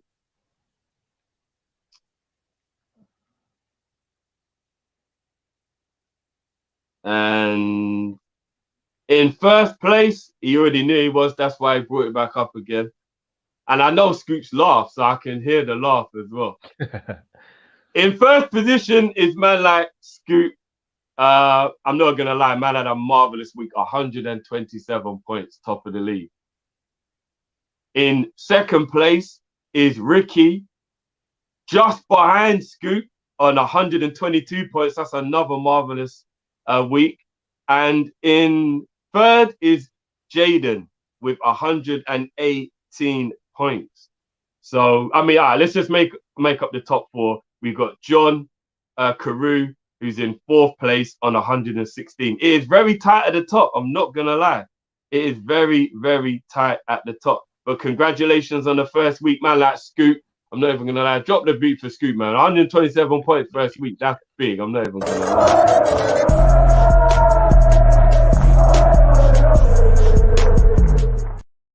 No, well done, Scoop. That is big. That is big. You got a lot of pressure on yourself now, boy. Now you're the hunted. So I just need to actually just get into it properly. I think I just picked my team and I didn't do anything else with it. 45 points is an average week. It's not even crap, but like it's 127 points. But he played triple captain on Salah though, so yeah, it makes sense. Makes sense. But no, enough love, people. Make sure you check out Daily News Show tomorrow. And until next time, stay safe, stay blessed. We're Kop-Ish. We're out, people. Take care. Peace.